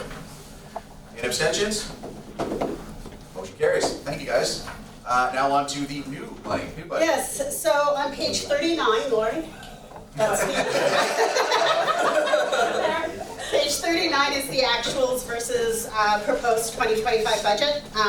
So it takes all of the 2024, I move it to the 2025 proposed. And like I said, I inflated the numbers the best I could. Some things we did not pay for last year that we may have to pay for this year. For example, first aid supplies, we didn't pay for any last year. So we may have those costs this year. So I did make sure that those items actually had something. Printed materials for coaching clinics. You never know, we may have to do printing. We didn't pay anything last year. I put a $500 amount there just in case we have to do printed materials. I wanted to make sure that we were covering everything, even though we didn't pay for it last year. I wanted to make sure that if we were going to pay for it this year, we had the funds set aside for it. So as you can see, we will run a bit of a deficit overall to what we're coming in. I just estimated, not knowing that BC Lions shares may change for this year. I was assuming that we would probably get about 50,000 again. That number may change in light of the new information we've been given. So that may also run us a little bit more into a deficit, which means I will be tightening, if I'm still the treasurer, the purse strings of the board to say, no, we can't do that. We don't have the funds. I'm sorry, Jay, but so I will work with the board and everything else to make sure that we still have a healthy bank account at the end of the year and that we are not overspending. That's something that I'm very true for. I work for the BC Public Service, so I know how to tighten purse strings. So I can do it if I am still here. So I hope you guys appreciate the time that it takes to put into a proposed budget. The fact that I did put the numbers up. We might not even spend that. We might just break even this year. I don't know. But I always like to achieve high or aim high and achieve low. Cindy, I have one question. Yo. Sorry, I just noticed, for 2024 actuals, why did Chilliwack donate the fields for championships? Why don't we have a field cost? I never got an invoice before the end of the year. Colin? You're welcome. We love Colin. If I don't get an invoice, I can't claim it, and that's why I still put in a cost for next year. No, yep, no, that's understandable. I was just curious because BC. I shared the contract before, but. So the answer to that is yes. Okay. All right. So it could be double this year. As in camera, that's not. It was the invoice may be reflected on 2025 actuals. Okay. Any other questions, concerns? I like Colin.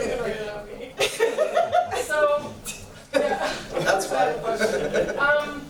So the flag championships, because the estimated budget is higher, are we going to be increasing the registration rate for the tournament? Jay? We have increased for non-member teams. So we were $325 for member teams. We went up $25 for non-member teams. So anybody outside of the Bccfa and Bccfa is paying more for the tournament. So $325 for a team of 8. Yeah. And then Plus the additional $20 per player over 8.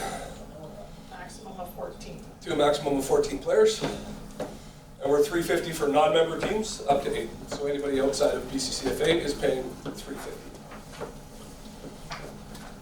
Don't punch top of that too, guys, we are actively looking for sponsorship. We have Ash Simpson, who's online here. He's helping us out as well in Kelowna. We are looking to get money from outside sources to help keep those costs down, right? Football is a low-cost sport in general. We want to keep it that way as best we can. We've tried for, well, as long as I've been a part of, even from the nights on, trying to keep those costs as low as possible. It's been a struggle, especially with the cost of everything going up, but materials and things. We are trying to find that outside money to keep those costs down as well. And yeah, maybe see a few more signs on the field, hopefully, as we go forward. What was the other thing I was trying to think of? We're constantly looking for cost savings too, right? If we can get it cheaper or faster or less, for lower costs, we will do that as best we can. So we are working with your money as best we possibly can to get the most out of it so that the kids don't miss out on that experience. Yeah, and then, sorry, Laurie, the other thing with that price going up with that also is there's an increased cost for VBN this year, as we will be running all our championship games live, not recorded. So that's increasing our costs to VBN this year. No, they've always been recorded. Recorded, then a couple days. Recorded, then they go up later. usually a couple days later. So we'll be running those games live this year. You're there. We watched it live. Yeah, you watch it live. You're there. It's been a big call out, right? It's been a big call out for people who, their kids are now in the gold medal game, but they didn't make it out to Kelowna, or grandma and grandpa, or fans, in the family. Now they get to watch that live game instead of hearing about, hey, we won, and then going back and watching how they did it, right? So. Okay, no, that's cool. The coaching clinics, you have one there for 5,000. Mhm. Does that represent, what does that represent? Because, so if we send our coaches to do a clinic so that they're actually certified on the locker, which I don't know why I'm saying that. Yeah. Is the Bccfa willing to help pay for those costs for the associations? We will pay for all the online courses, right, that a coach needs to go through, and we will cover the cost of the clinics that we put together, right? We cannot cover the cost, unfortunately, and it's because the price point we've been given from the PSO to certify our coaches is exorbitant, that we just can't possibly do it. We just don't, we wouldn't be able to put on Kelowna if we paid all of our coaches to go through the non-member coaches training certification that they have. Right? It's fiscally impossible for us at this point. How much are they charging for non-member coaches to get certified? It was north of $500 the last time I spoke. Per coach? Per coach. Do you know what it is for their members? I don't. I honestly don't. 125. What? 125. 125. Yeah, I was quoted That's- 200. Like when I emailed them and said, hey, if I send a coach to you, what are you gonna charge me? So the number I was given was actually the year that I just asked, and here's the coaches that we just certified. Here's with an approved certification trainer, and that's what they were going to charge us to input it into the locker. That's after we've already paid for everything else. Like they didn't have to run the clinic; they just had to input it. I'd like to clarify that, they didn't even have to input it, so what happened with that first clinic, I got Scott in a whole lot of trouble. I went around Bccfa, I went straight to Football Canada. And I was like, we are not a member of our PSO, they are charging X amount, at the time it was $240 per coach to certify. We have a program in place where we can do it. The person that I can bring down is actually one of the Bccfa certifiers, BCPFA. Still does. yeah, Football Bccfa. Canada. Yeah. No, he's Bccfa certifier for the interior. He does all the interior clinics now. And he said, cool, here's the paperwork, do your clinic, send it back to me, I'll put it in the locker. Which is that form that everybody saw that they signed up. Was their NCCP number, their name, signed that they were there, the person who put on the clinic signed that they were there. Great. Sent that back to Football Canada, he input it all, called me and went, oh crap. The PSO has to push a button to approve everything I've just entered into the locker. And that's where it got held up. So we got a call we talked to the PSO and they said, well, as non-members, you would have to pay us this. We went back, this is all in our minutes, but we went back to the PSO and said, what is that fee for? You literally have to push a button. You're not paying the facilitator, we've already done that. You're not providing food, we've already done that. You're not providing travel for the facilitator, we've already done that. You're not providing course materials, we've already done that. Literally, you have to push a button on the computer. So what is your fee breakdown? And we never got the breakdown from them. 6 times they've been asked to give us a breakdown of what those fees are for, that $240 per coach. We've asked for a breakdown of those fees, and they will not provide it to us. So all of those first 37 coaches that were in that very first clinic 2 years ago are all sitting in the locker that literally they have to push a button and say, yes, they attended a clinic. So, just a question, do you guys have a list of all the courses that BCCFA mandates their coaches? So I'm assuming you probably have to do you make your coaches do safe contact? Yes, we do everything that Football Canada has So making specified, so ethical- everything that the PSO does, we do. Making ethical decisions? Yep. that all So those the only extra one that your guys do over us is, what did I Probably do? the It was concussion. annoying. The drug one. The CCS? Yeah, that's the only one we don't do. And you do the concussion one? So we do making headway, Making ethical headway, making decisions, ethical novice decisions. coach. Yeah. See, but we put our coaches through these seminars that are all weekend. Yeah. And then they don't get put on the locker. So we're at a point where it's like, this is all youth football. These are all kids that want to play football. We have coaches that want to coach football. And they're not getting recognized for the courses they're doing because of a pissing match between people. And it's very frustrating. I bring this up every single year because my coaches they spend their weekends doing these coaching clinics that I'm making them do so that they can coach for us. And then they're constantly asking me, why is it not in the locker? Why is it not showing that I've completed this? You know, I've taken 2 days of my life to do these courses, and they're not getting recognized on their locker. So if they want to go, I've had 2 coaches now that wanted to go and coach for Team BC, wanted to help out. Team BC tells them, you can't coach for us because you don't have your credentials. That's And it's incorrect. like, So Lori, we spoke about that too, that is incorrect. That we had a coach last year from Meadow Ridge who coached with Team BC this year. He's taken the same training as every coach of yours. That became a picking of coaches. That's the thing that made me mad about that whole situation. They use that as an excuse. They to not used have that as an coaches. excuse not to have your coaches at that. So a couple things, because for our league, when we pay, because we make our coaches do making ethical decisions, criminal record checks, making headway, all the same things it sounds like you guys do. Yeah. So our safe contact, we pay $85. That's what our coaches pay for safe contact. I know obviously there was a member fee for that, and that's just to physically take the course, we pay $85. I know for years, and I think it's been corrected, Football Canada was way behind in the entry of all of it, where even we had coaches that had done all the stuff, and it wasn't showing up in the locker. Yeah, So there was that challenge. I think Football Canada's sorted that out, I think. Just as a segue for that, and we can talk about the pricing and stuff, or maybe I can help with that with you guys, is Football Canada is in the process of redoing their safe contact. So that's something that you may or may not have heard now. So safe contact is getting a refresher beyond safe contact 2.0. Just if safe contact might look totally different than Football Canada's working on. But as far as the cost, like the other courses beyond safe contact, at least for our coaches, are all done online. Yeah. Like making ethical decisions and everything else. So maybe even the cost, like the 240 or 500, like that seems bonkers to me. Yeah. Are all the, Sorry, just to back up on that. That was $240 a couple of years ago, correct? Yeah. 2 years ago. 2 years ago. But if we were to send coaches now, it's over $500 per coach. No, the over 500 that I was quoted was a couple of years ago. Was 3 years ago. Was the first time that we did our own, right? The first time we ever did our own coach certification. And I went to them and said, how can we put these in the locker? We've done everything, right? And that's the story that Lisa was talking about. That's what we were told at the time, over the phone, by the individual you guys all know I would speak to.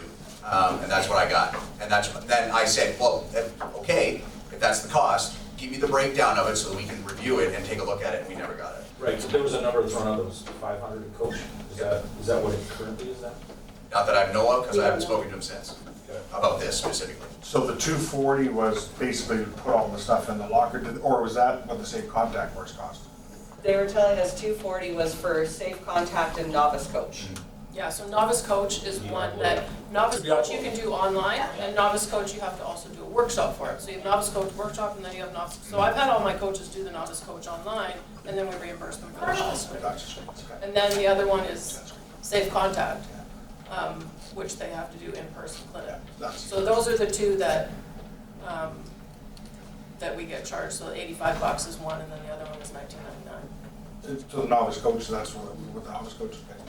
So at the end of the day though, this is stuff that we're constantly working on anyway, but if a coach in the BCCFA takes our BCCFA coaches course, right, that we pay for with a certified Football Canada approved facilitator, do the online courses, right, we cover all the costs of that, they are recognized to coach in the BCCFA.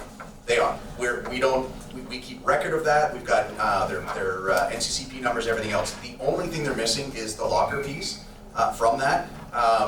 And to be honest, I mean, 5% of our coaches need that to go beyond coaching in community football, right? I know everybody wants it on their locker, but at the end of the day, you only need it if you're going to go for higher levels down the line, right? And then I've said for years, we can look at that and we'll pay the PSO for that 1 or 2 or 3 coaches that need, because they want to coach university or they want to coach higher levels, right? And expand their coaching training. We can look into that, but most coaches age up with their kids, right? They coach for a few years, then they get they move on to other things, right? Not a lot of our coaches head up to BCFC or higher, right? So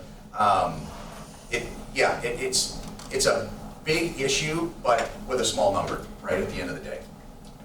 And with the Team BC coaches, just so you know, because I am coaching Team BC this year.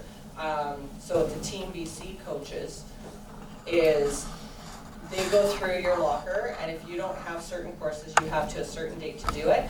With the safe contact, any coach that doesn't have safe contact, they offer, it was this last Friday, they offer on the first Friday of camp, this is your safe contact course, be there at 5 o'clock. If you're not, you don't coach. But because Team BC is high school coaches where safe contact is not required, and university coaches where safe contact is not required, they put on a safe contact clinic for any coaches that are invited to come back and coach that don't have it. I've also been told, but not confirmed, that high school does their own coach certification and they're not in the locker either. High school coaches. That's true, because high schools, instead of safe contact, they do something called Abbotsford. Yeah. So that's something that is kind of an equivalent to say what Canada, and because obviously high school is not a member of Football Canada either. Yeah. So their versions of safe contact is called Abbotsford. And they're still recognized to coach for Team BC. Yeah. Which I'm surprised Football Canada would let them. Because it's Canada Cup that they're whatever they're coaching. They have, that's what I just said, they have to They have to get, take the safe That- they one, have to yeah. get it. Okay, that's, Yeah. yeah, I was Yeah, just saying. any coach that does not have safe contact must be at that safe contact course on the first Friday of camp, or you're not coaching Team BC. They had 3 of them that showed up Saturday morning that got kicked off the field. Did they charge them $240 for that too? I do not know because I did not need to take it. Well, $240 would make sense because they're actually facilitating a lesson where we already paid those fees, so. Jamie, you had a question? I was just, so are these courses all provided by Football Canada? That you're giving to your coaches? Yes. You're not a member of Football Canada? Yes. Not They by still- Football Yeah. Canada, but by trainers who are approved to deliver those programs. Yeah. By Football Canada. We pay them ourselves to come and do our coach cert. And in general, it costs $125 for your members to get the coaching certification, is that accurate? We cover the cost for all We of our don't pay, members. we don't make our Yeah. members pay anything.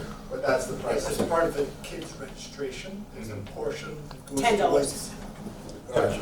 covering the coaching. And if your coaches want to go participate in a clinic put on by the BCPFA, they charge you a surplus. $240, and that's Tyler was saying it was $100 for members. So it's almost $100 Now, surplus. that's safe contact just by Yeah. itself. So our safe contact fee is $85 Yeah. a membership. Okay. Yeah. Which conversely, and I get that there should be member fees and non-member fees, Yeah. but the discrepancies shouldn't be, if that's true, that shouldn't be. Well, especially, like I said, especially when all we had to do was approval. Yeah. We had already done all the facilitating with approved facilitators. So why are we paying that $240 fee when we've already done everything? All they gotta do is say approved, Even if right? they charge us $50 a coach, it'd be like done, Yeah. right? Yeah. Yeah.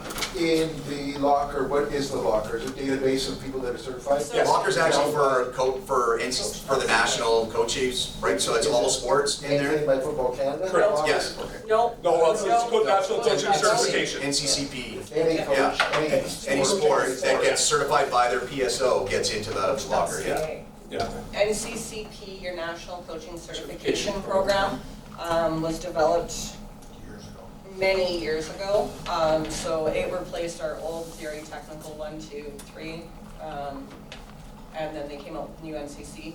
So within the NCCP locker, when we talk about the locker, there's sport-specific ones, like these are the football courses that are sport-specific. These are general sport-specific. So there's like an air quality course that you can take that says, when is it safe to practice outside? Right? Yep. Which is important in our neck of the woods, not so much down here. Pro sweeps for that. Wear a mask. Okay. Yeah, well, no, I think that's important because at the end of the day, yes, there should be a surplus fee, but it shouldn't be crazy, I don't think. And so maybe that's something we should talk about. First I've heard of it, but I knew there would be a surplus. But Yeah. We charge non-members a surplus fee. It's Yeah, not same exorbitant, as you. right? But it should, because at the end of the day, we want certified coaches. And Yes. we want more people who coach in football, and I think that's a 100%. problem everyone has. So Can't play without something coaches. we can put up. 100%. Okay, cool. Now, just a last question about Yeah. it. So when you guys are doing the safe contact, you're using the administrators, the same ones that we would use for our. Yep. Joe Lavatory. Joe Lavatory. Or, I mean, Ray Wheatley and Kelowna can do it. Well, we've paid Joe. Yeah, pay Joe to come down, pay for his accommodation, his gas, his food. Yeah. But Rob if you're doesn't just want to do doing it it, anymore, I so guess he's my question would be is if you're just doing it for BCCFA purposes and you're just making sure, okay, Jamie coaches with Chilliwack, yeah, he's done it, like if that's your only, and you don't care if it's necessarily in the locker or you're gonna pay those extra coaches to do it, is that a way to say, okay, we're just gonna make sure within this organization that everybody's ticked off for coaches in contact and then just leave it at that? So yes and no. We would love to have our coaches in the locker simply because they've taken the courses, it should be in there. You do not need to be in the locker to coach in the BCCFA if you've taken our courses. You've signed on, you've showed up, you've checked off, right? And the facilitator signed off on your course. Yeah. That makes sense. Does it affect your insurance rate that you're not in the locker? No. Because we have proof, we have proof that everybody's taken it, so. Gotcha.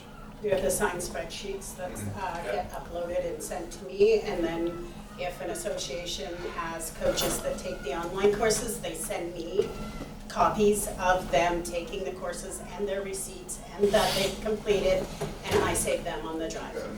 So I got that also. But that's $5,000. I know we probably won't spend that, but I wanted the money there just in case we do actually wind up being able to pay the PSO. But $500, I am not doing that because it's 10 coaches. And then we'd be over our budget, so. That's why it's at that dollar amount, is because I would love to have our coaches be approved. But right now, it does not seem feasible. There's still some animosity towards us, I guess. But that aside, any other questions about our Budget itself, proposed budget. Yeah, No, that's I okay. know, No, but that's okay. Freaking Lori. But that doesn't matter. Lori, it all does. matters, We do, yeah. yeah. Oh, I know that. Yeah. Okay, can I get a motion to approve the incoming budget? Yep. Lisa? Oh, so Balder? Lisa get in there. Lisa, Oh, Lisa's in there? Ah. And Balder Not second. get square Yeah. anymore. Oh, You'll have to actually, can't cut and paste that one, eh? no, we can't. Anybody opposed to the incoming budget? Anybody abstaining from the vote? Motion carries, thanks guys. This has been running a little bit long. Let's take a 5-minute break. There's some refreshments up here if you want to grab it. If you need to run to the washroom or anything, let's just kind of take a moment, and then we'll come back and we'll breeze through the rest of this. Way too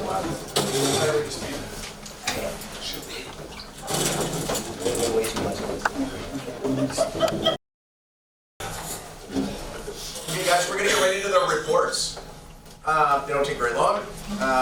We'll breeze through this. I know we've been running a little bit longer, but there's been great feedback with everybody, right? So that matters. Well, I will start. My report's on page 41 of the package you got, but and like me, it tends to be a little wordy. I'm not gonna go through the whole thing. But yeah, last year was a great year for the Bccfa. And by smooth, I mean like nothing hit my desk as far as disciplinary, big major challenges, right? Like I know the clubs had their own things, like all clubs do, but nothing got to this level. And so yeah, to me it was a very, very smooth year. We are trying to continue and grow. I know that numbers were up for most of the clubs last year, so that's great. We're still trying to grow our six-a-side at the Adam level, and honestly, like we're still getting amazing feedback back from parents and coaches and things about our six-a-side Adam program. They love it. It's got all the fun of flag football and all the contact and tackle within there, and every kid gets to play. They're fast games.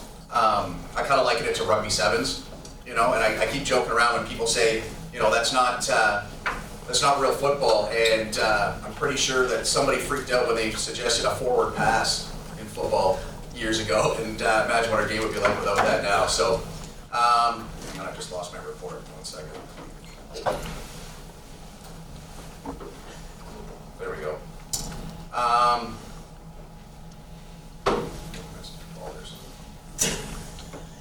Should all list the same. The spring tournament was fantastic again. Jane's going to talk more about that. But we did have some teams from outside of BC join us, and I know we've got a few more this year coming. So Kelowna's looking to be just keeping that same spring tradition, fun in the sun for us, and looking forward to that. I wasn't able to go last year because of my daughter's graduation, so I'm really happy that I'm going to be part of it this year again. I didn't book it. No? So crashing with you, buddy. I've always had the feeling that all football is good football, right? Whether it's high school, community, you know, individual flag tournaments, things like that. All football is good football. We love this sport. That's why we're in it. That's why we're doing it. So I don't disparage any other program that's out there that's trying to get kids on the field, because really, I mean, that's the goal, right? It's just get kids off the couch, get kids on the field, teach them the benefits of teamwork, hard work, and learning a sport at the same time. So I've put that out there that if any club wants to talk to us about any program, we are more than happy to help. It is not trying to get more membership per se, but we will help you with a six-a-side program if that's what you're interested in. We do have provisions within our bylaws that allow a club to join the Bccfa as not part of a zone. They wouldn't have a vote at the table, but they would have a voice. So if anybody wants any help along those, basically the Bccfa, all we provide is insurance, coach certification, support for programs that the clubs want to run. We don't run them. They dictate how the clubs run themselves, as long as it's within safety guidelines, and we just support them along the lines, and then we provide the championship at the end of the year, and the Kelowna championship. So other than that, if you're interested in just being part of what the Bccfa does, reach out to me at any time. We're more than happy to talk to you and support you as needed. This year we're going to be approving some funding to assist players who may need help financially, and Balder's going to talk more about that in his report. Part of our responsibility of getting kids to play. When I was part of the Knights organization, we had basically an unwritten rule that no kid was ever going to be banned from playing football because of financial reasons. We were going to find a way to help that family out and that player out, and it's carried with me throughout. It just seems to me that it would be sad that a player who could benefit so much from this sport wouldn't be able to simply because of a couple $100, right? So we want to really utilize those funds. And then finally, I just want to thank every single one of you guys, coaches, volunteers, your board executives. None of this happens without you guys. Nothing. Not a single kid can get on the field and play football aside from playing catch with his buddies without all the work that you guys are doing. Same with our partnership with the LMFRA and with the BC Lions. it's a lot of hands making this happen, and we couldn't do it without you guys. So I'm very, very grateful for it, and I'm really hoping that we have a fantastic 2025, and wish all the best to the Lions. Go Lions! And we'll pass that on to Alder next. Thank you very much. So, my report is also in there, you can read it if so desire, but just two things I want to touch on. First, has been mentioned before, and that is a registration grant program that we're trying to set up so that kids who are financially strapped, whose families can't afford, actually have an opportunity to play football through some sort of program. As you're probably aware, because we're no longer members of the PSO, our kids aren't eligible to apply for kids sport. They can still apply for Jumpstart. Kids sport is not over to us, and so we actually decided that what we should do is actually develop our own homegrown program where we can provide some sort of registration subsidy for kids that wouldn't have access to kids sport. So I actually approved Jamie because what we wanted to do was actually apply some of the funding that is provided through the BC Lions towards supporting that particular initiative. And so Jamie said, yeah, send me a outline proposal, and we'll look at it within the context of the funding that we're going to be providing Bccfa. And of course, did that, came back and he said, yes, it's something that we're interested in supporting. And so one of the things that we're wanting to do with them, sort of the next step, is one, determine what the extent of the funding is, because that will help us determine to what extent we can afford to provide subsidies. But also want to work more closely with the Lions to actually develop branding for the program and how it's positioned. So more on that to come.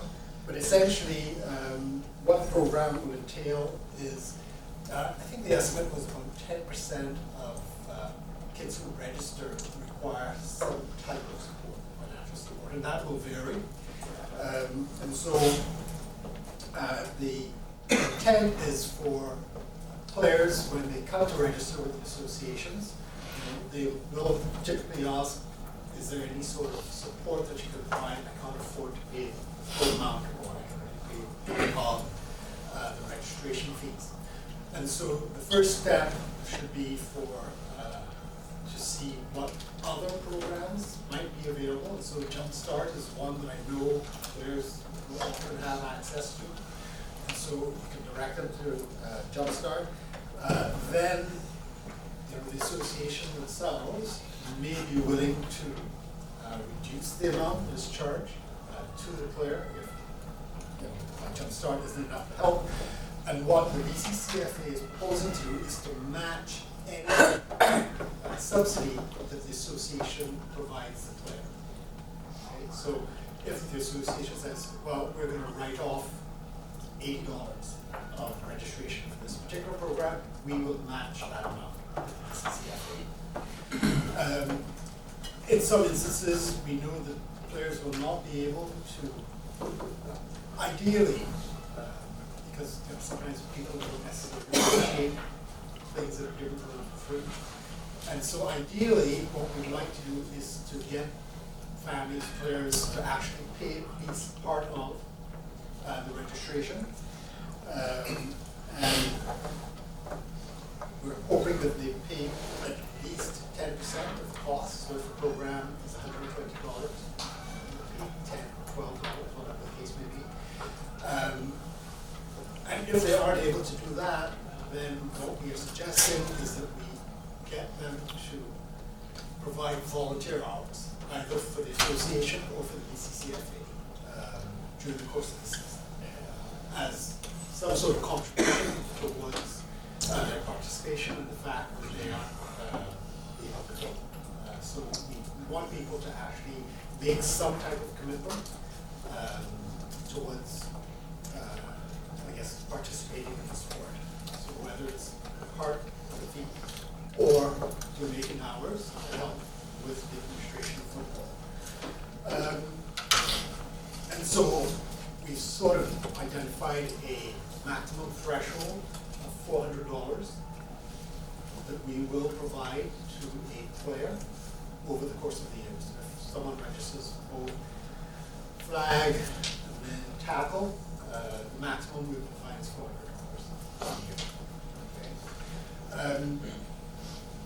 So the way that it'll work, by the way, mechanics is that once a player indicates that they want that support, what we will do is and the association lets us know, we'll provide a voucher number that they can enter into esports desk when they register.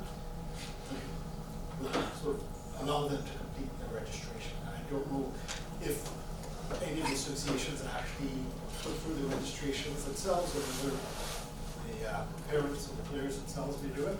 But that's the mechanism by which we actually make it work. By providing a voucher when they register. So in terms of our potential financial exposure, we estimate that there are probably about 1,200 players registered within the Bccfl.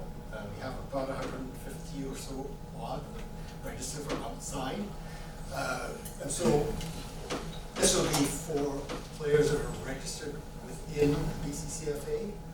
And so our maximum exposure, we think, could be as high as $48,000. So that's 1,200 times $400 maximum. I don't think we'll ever get to that. But that's the worst that could potentially happen. And so once we have a better understanding of what funding we have by the way of Alliance, then we can sort of determine to what extent we're actually able to fund this. And so I'm hoping that we'll actually have this in place for registration starting this fall. I think we're still not in a position yet to have it ready for spring flag, but I'm hoping that we'll have it for tackle. So that's it on the funding subsidy program. Are there any questions on that? Yes. Not that I'm against it in any way, but why do you feel that there's a need for it with the Jumpstart program in BC being available for people that have financial struggles? Great question.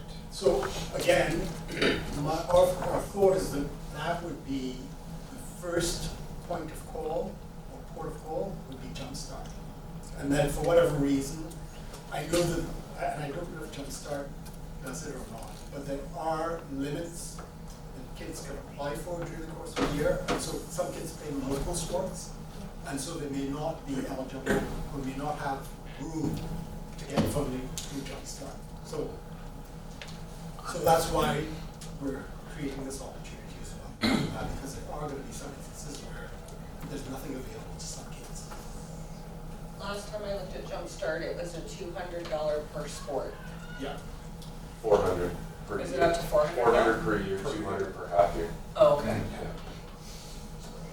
And this isn't to take away from programs that the individual clubs have, right, as well, right, to help kids. I know we did with the Knights for years. I'm not sure if you guys are still doing it or if any other club is, but if you already have programs where you're helping kids out that need financial assistance, this will be on top of that, right? Not to replace it. Yeah. And again, the intent is that we will match whatever you provide. Yes. We do that now. We find it more at the older ages where the kids have struggles, whether they live by themselves, don't have credit cards, so on and so forth. Is there, you mentioned putting a coupon code together, is there a way to have that take care of the insurance portion too? Because right now, all we can do is give them for our registration portion, but they still have to find a way to pay that $30. So, I mean, we've talked about that and we excluded those fees, so what we're looking at is just the registration portion. But if the feedback that we get is that,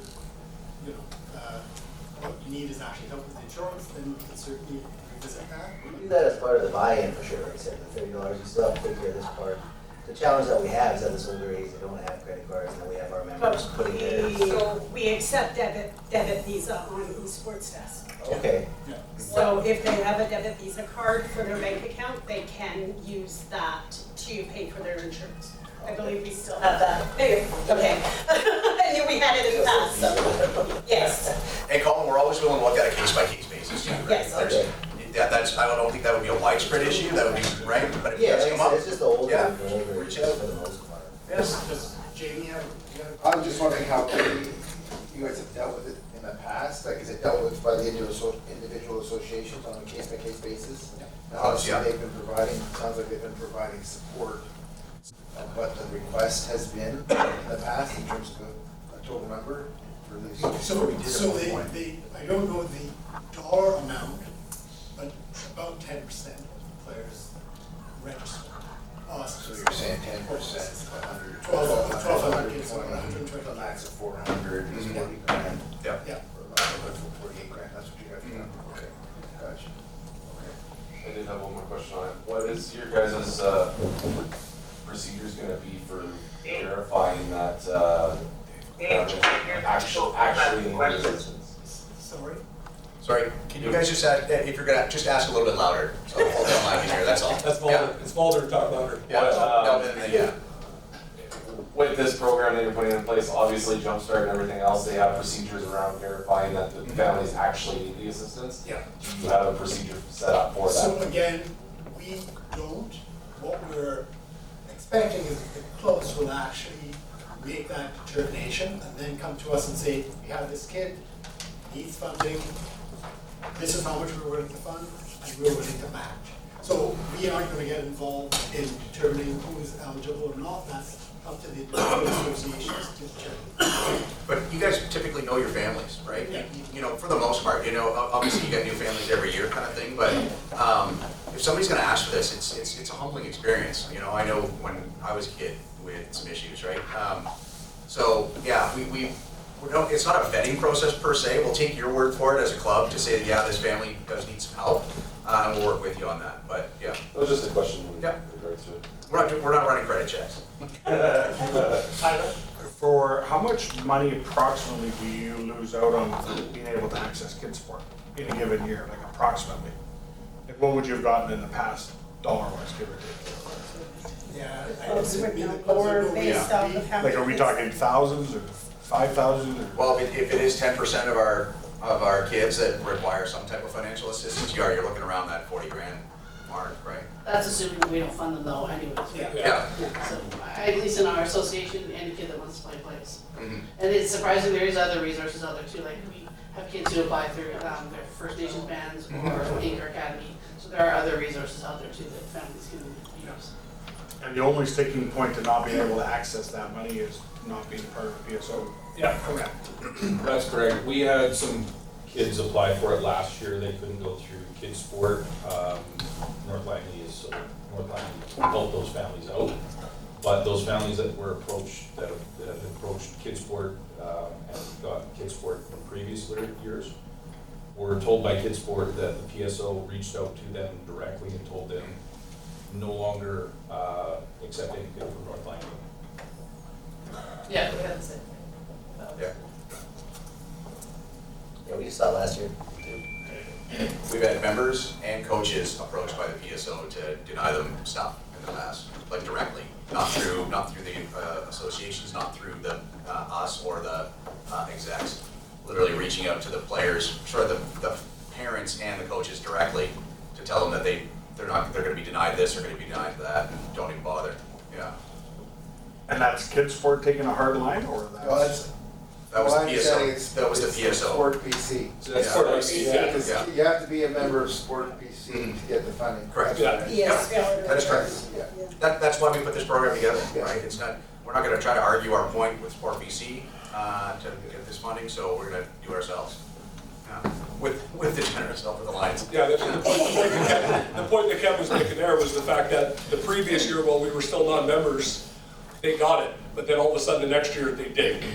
And that was because. And that was because the PSO had said, these guys are not members. Yeah, the PSO specifically reached out and said, do not include anything for a North Langley kid. Yeah. And they did the same in Abbotsford. Even though it has no effect on their standing, Yeah. anything else gets. But I would say that's a Sport PC mandate, not. And, If you're not a member of the PSO, you Yeah. don't Yeah. receive the benefits, so I wouldn't, well, they may have been informed, I wouldn't say that's the PSO's issue. That's mandating of Sport PC. Yeah. But they were told. So not to open up Pandora's box, but Like, is there not a way where even that benefit alone would be even worth having a conversation to say, how about we become nothing more than an associate member, pay $500 as an associate member fee just to have access to that funding and have zero other involvement? So that actually comes to the next point that I wanted to raise. So, I mean, Jamie, in the back and forth that we had with respect to this program, indicated, as he did again this morning, that the Lions' preference is that we should, reconsider whether we want to be members of the PSO or not. Not that they're forcing us to, but that it's something that we should look at. And then this is just my personal perspective. When the split first happened, Dave and I met with a few people to try and see what opportunities there might be for us to reconcile and perhaps get back together with the PSO, if that was possible. But it's interesting, our last board meeting, February, one of the members that attended that meeting said, it's been such a great season, and I didn't have to deal with all the drama and all the politics, and it's nice to be part of an organization that works so well together, and not have to deal with all of the BS. And it's true, and Shell talked about the magic here in the Bccfl and the Bccfa, and the fact that we actually can get things done and we do it in a fairly harmonious manner. We have a fairly good thing going here. And so it's hard for us to contemplate going back to all of the drama and chaos. But what I'd like to believe is that what we can offer them is some of the magic and some of the camaraderie and some of the positive things that we are able to enjoy here, as opposed to expecting that they are going to just infuse us with all of the drama, the politics, that part of that particular structure. So I guess my commitment over the next year is to try and explore what potential opportunities there are for us to build some sort of bridge. I don't know what that's going to be, but I want to believe that for the good of the sport, we can find some way to work with them. Maybe an impossible dream, I don't know. But I think it's something that it's been 3 years now. Yeah. So I think it's something that we were focused on initially, but things have been going so well that there really hasn't been the motivation to go out and continue doing that. But I think it's perhaps time for us to revisit that. And there's a lot of hurt to that. But further to your point, Tyler, Joe did reach out to Sport BC several times and just saying, we don't want a vote. We don't want to be the PSO. We would just like to be an associate member just so we can, be part of Sport BC and help our kids play football. And they never got back to him. Repeated. Who's they?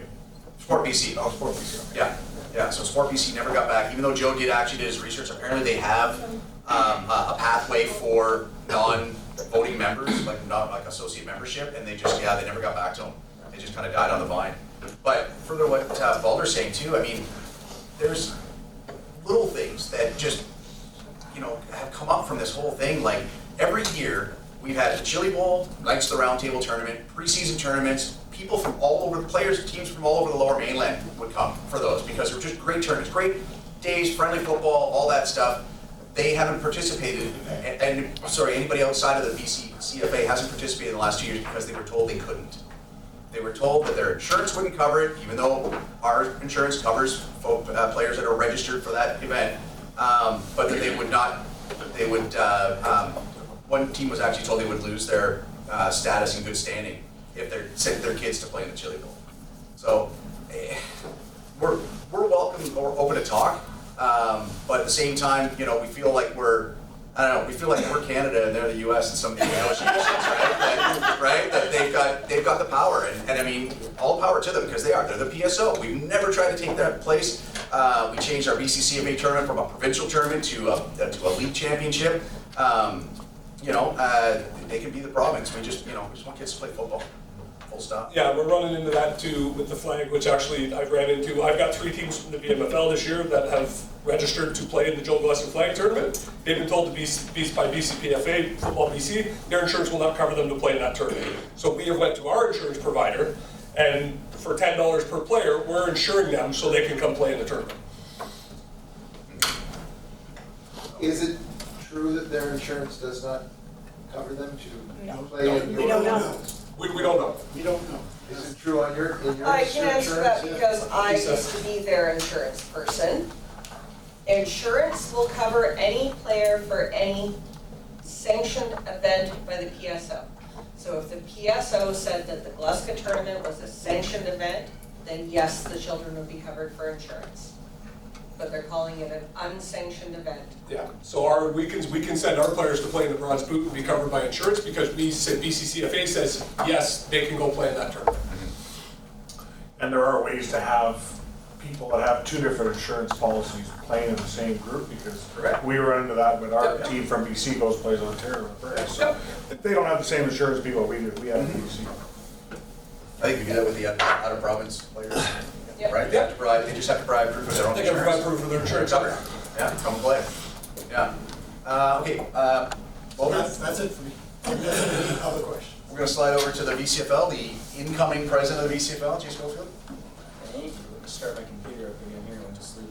My report is on page 45 of your booklet there, so feel free to read. I'm just going to do a brief I don't think there's any need for me to read the whole thing, but as you know, the BCFL is comprised of Chilliwack Giants, Meadow Ridge Knights, Abbotsford Falcons, Mission Niners, and the North Langley Bears. We had another great season last year, very, very few issues.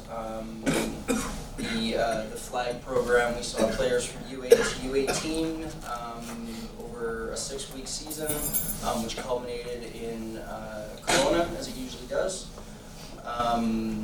In speaking with everybody that went to Kelowna, there were very, very few people that weren't already booking for next year. It was a major success, and players, parents, family members, everybody had a great time up there. So we look forward to doing that again. Yeah, we congratulated the Chilliwack Giants Adam Blue team at our BCCFA championships. Another great year at Six-a-Side.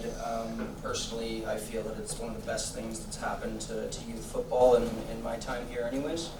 I'm a coach at that level, and it's fun to say the least.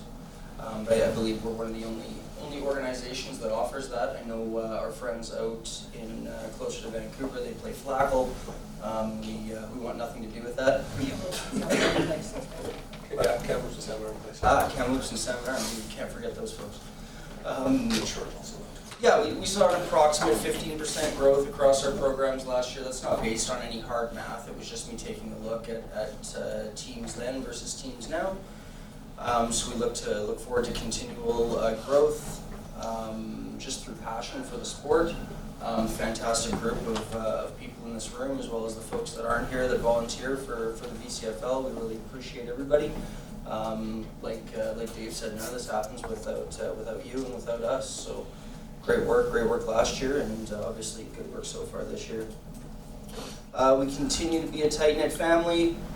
That's how we get things done. Our meetings are harmonious, to say the least. Obviously, we butt heads here and there, but any group of strong individuals is going to do that. Having been part of some of the VMFL meetings in the past, I'll take a VCFL meeting any day over one of those. So yeah, again, feel free to read along if you have any questions for me. By all means. Yeah. Awesome. Thanks, Jake. On page 46 is the LMFRA AGM report, written by Keith Cawthorpe, but it's there for you guys to read. Matt, did you want to say anything about any of your programs, upcoming things? No, we just got that clinic coming up on the 28th. I believe we're getting that all organized. Just working on recruitment, and we got some new trainers in place so we can start rolling level 1s and doing our own clinics, as you can say. So gotta go through those guys, but we have that avenue now. Right. How was 2024 for you guys working with Bccfa? It was good. It was good. Yeah. I mean, I didn't get to go down the field much because I was off doing BCFC all season. So Right. but I was there for the playoffs and like the championship game, the junior battles. It was a good time. Great. Good time. Awesome. Thank you very much. We've had a great partnership with the LMFRA for, well, as long as I've been involved in football, which is 15 years now. So, yeah, thank you for everything you guys do as well. 9 aside. Y'all can rate. Thank you for not calling me, but always know that you can call me if you're having issues on the field, need rules clarified or video reviewed for disciplinary issues. That's what I'm around for technically. But obviously anything, you all know how to get a hold of me now. And I'll see you on field 6 in June. Awesome. I'll tell you that joke later, James. She's the pleasant lady on field 6. Yes. Flag and 6 aside, Jay.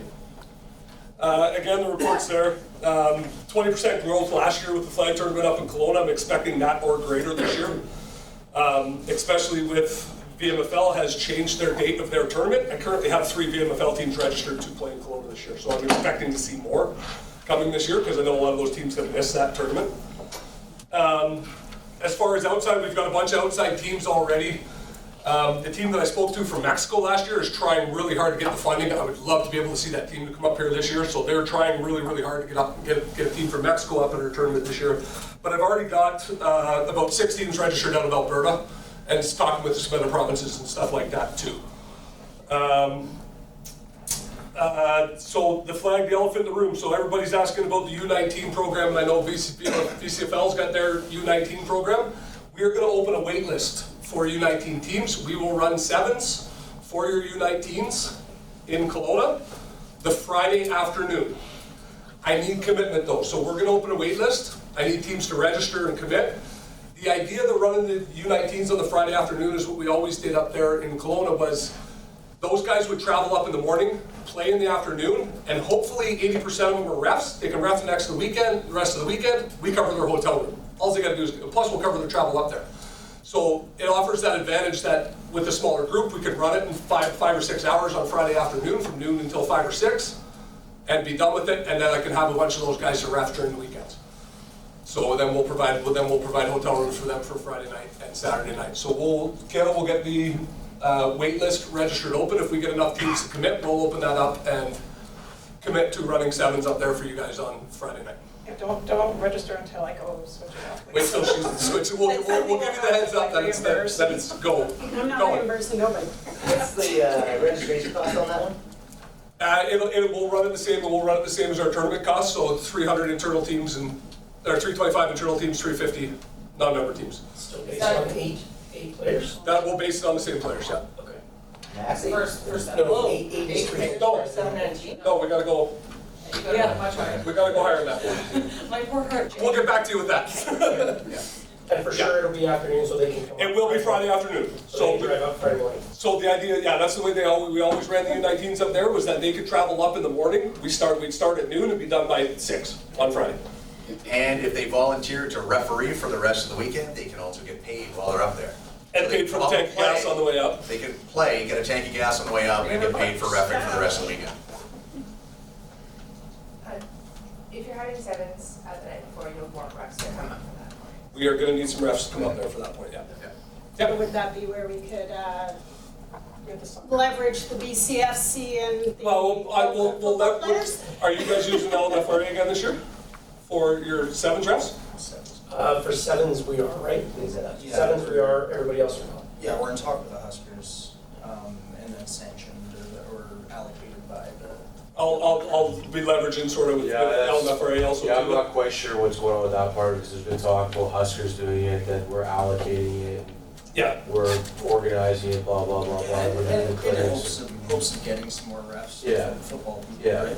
Because I know they wanna go, you guys wanna go Friday nights in Chilliwack, which I know will be tough to get guys from the lower mainland. That was the Huskers sort of thing, Yeah, yeah. those guys are local. Yeah, yeah, And we have used players from the Okanagan Sun past, they're amazing, like they're great, like great kids. Oh, I had 12, the first year we had 6, I had 12 last year, and I'm already in contact with Coach up there, and the feedback's good, he provides players. It's great. Love it. Yeah. The kids love it too, because Oh, yeah. they know who they are. They know who they right? are, yeah. That's pretty awesome. Yeah, so that's as far as flag. One more thing on that, Yep, for the older sure. groups, I know they said of our community, that's a graduation weekend. I understand. Yeah. I know, we That's why I understand couldn't that. make it last year myself. Yeah, I understand, and that's, you know, you guys have asked and we're asking, and this is the answer I'll give you. If we get enough teams to do it, I will do it. Right, so.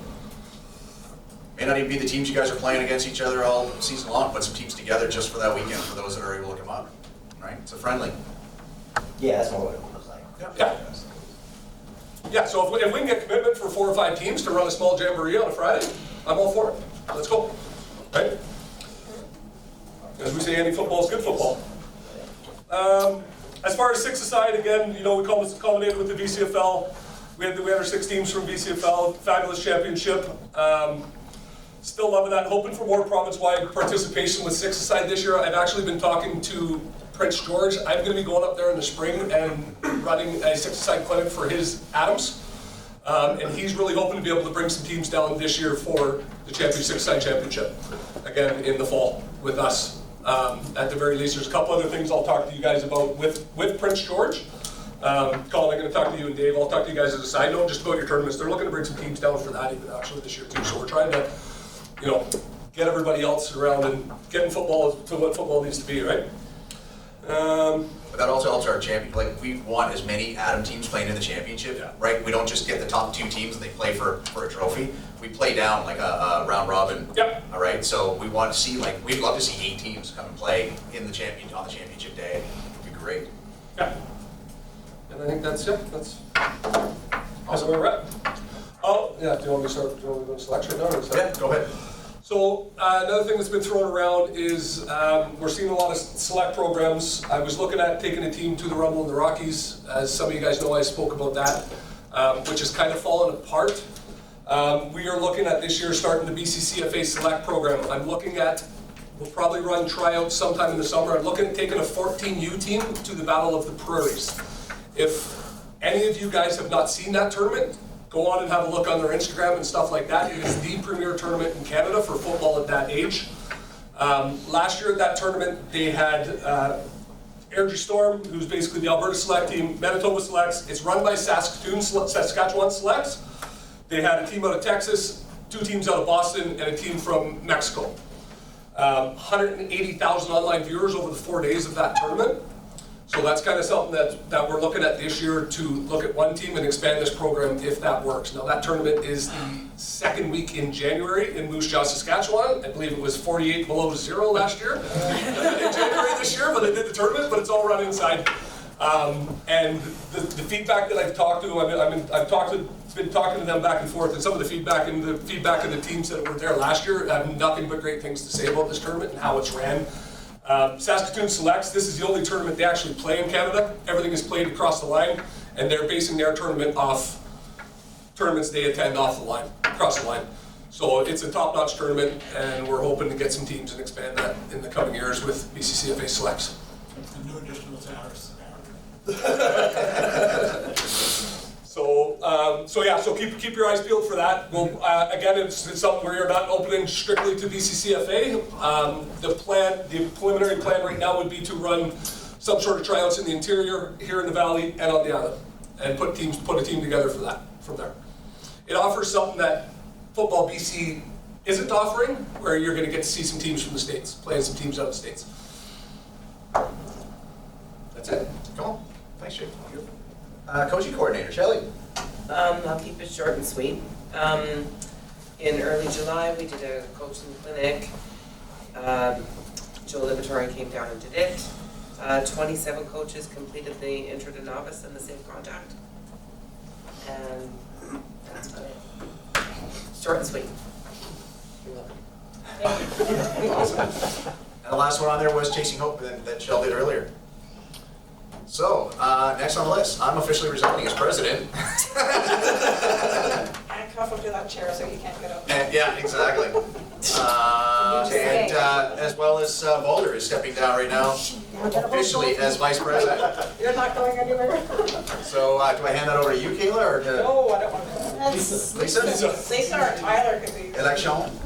So, election procedure based for the Bccfa is there are no nominations from the floor. As per your emails, all nominations are to be sent in by writing and accepted. Kayla, which nominations do we have for president? The only ones that I've received and who accepted was Dave Rooney for president and Boulder Belgrade for vice president. So that being said, David Rooney, you're in by acclamation as our new president. And Boulder Belgrade, you're back in as vice president by acclamation.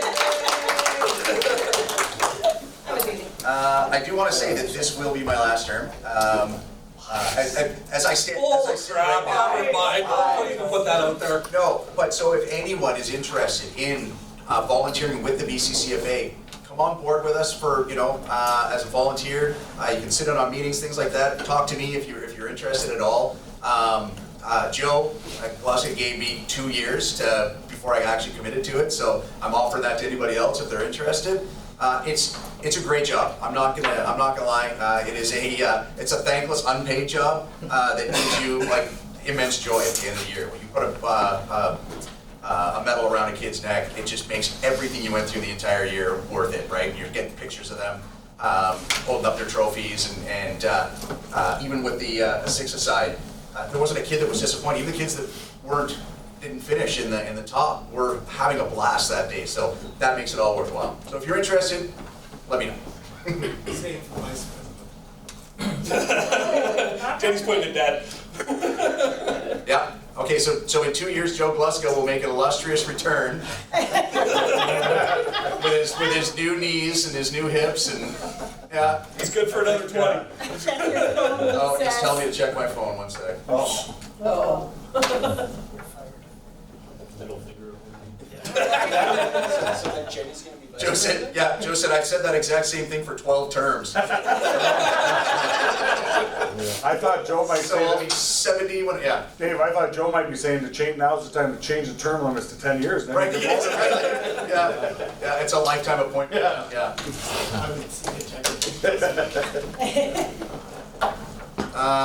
Okay, now we've got a flag rulebook change that's coming. Oh, sorry, constitutional change. There are no changes to our constitution this year at all. I don't think we've had any constitutional changes for a while. Our last constitutional change was when we parted ways with the PSO because I had to legally change it. Right. So this is a flag rule change. Jay, you want to go through it? It's just the females playing down. We've put into our flag rule the same as the BCFL has done this year. It's come up with, we've always had the females playing down. I know a lot of stuff is getting changed with the gender identity thing this year, equality. The females playing down is always a can of worms you don't want to open if all of a sudden you got a 17-year-old boy who identifies as a female who wants to come and play U16 football. And the possible misuse of that. So we've eliminated the females being able to play down. And it was brought up at the BCFF level, it's a little insulting to women in general. It was brought up to the BCFL level too. We've had a lot of girls in the BCFL that would outplay a lot of I will boys. tell you, our women's flag stuff, they were incredibly talented women. I was shocked. Yeah. I was shocked in a great way, but the skill level was. I've had girls over the year that I've coached too who I said you can play down. They're like, I want to play with those boys, right? My daughter played on the boys team. Yeah. So. Okay, any other questions about that, please reach out to us, no problem, we'll go over with you. Last item on the agenda is the championship dates. So the Joe Glasgow Invitational is going June 13th, 14th, and 15th this year in Kelowna, sunny Kelowna. And the BCCFA Tackle Championship is November 15th, 2025. We have not confirmed a venue yet, Chilliwack, but we are looking around Chilliwack, Langley, you know. You gotta pay double next time. Langley it is. Now, the only other thing is to keep in mind that if we see an influx of six-a-side teams, that might have to turn into a 2-day thing. If we've got 8 or 9 six-a-side teams that gotta play, we'll run six-a-side on a single day. Yeah. Other than that, that is my, that's the agenda, guys. Motion to adjourn, is that what you're looking for? Anyone second that? Oh, I'm sorry. Oh. I'm staying this long, but I've enjoyed it. Do you ask for information on whether your registrants identify as Indigenous? I don't believe so, no. Okay. I'm just saying that there's a lot going on across the country around Indigenous teams, and we've been approached to maybe put, an Indigenous tackle football team together. Well, it helps if we know, and you know who are self-identify as Indigenous. So I just think it would be something that would be maybe part of your registration process, or perhaps you could do after the fact. I don't know, but I feel like it's something. I think high school does it. I think high school knows. And I just, we're probably at some point going to be putting together an Indigenous, when I say we, the province of BC will at some point be asked to, and we'll be asked to be involved. We have this Indigenous youth program that, we obviously have a group of kids that we're working with there, and it's been fantastic, but, I think for all of us, it would be great to have that information, that's all. Yeah. Oh, that's great. The clubs would have to add that as a custom question. Yeah. So then. And they'd probably have to also add a Freedom of Information and Protection of Privacy statement that you would be sharing that information with the BC Lions if they happen to ask for it, because you are collecting that information solely for your own association's information, and you are not allowed to share their information with anybody else. Or what we could do to circumvent that in a good way. We would just give you the information when it comes out, and can you please send this to your groups that self-identify? Definitely. That's probably how we would do it anyways, right? Yeah. And then they could register or whatever if they wanted to, right? So I think that's probably how we do it. And I've been in contact with the coach of football program at Seabird Island School, and he's been looking for assistance with possibly sending some teams to the BCFA and things like that. So they're primarily Indigenous. Like Saskatchewan, Alberta, Winnipeg, they're playing a tackle tournament each year, I think in conjunction with the Canadian Championships. It's for Indigenous youth. So, and then last year, the president out of Winnipeg phones me and says, "Can you put a team together this year, like last year?" And I'm like, "Probably not, but maybe in the future." So it's just something to think about. Fantastic. Anybody else? I think we had a motion to adjourn. We have a second. We have a second. I just write motion. Yeah. Because it doesn't need to be seconded. Every time I do it. Guys, thank you so much for coming. Sorry it went long. I appreciate your time. And I really look forward to seeing you guys on the field. And let's have a blast this year. Well, that's a great question. Nice job, Jenny. Lori.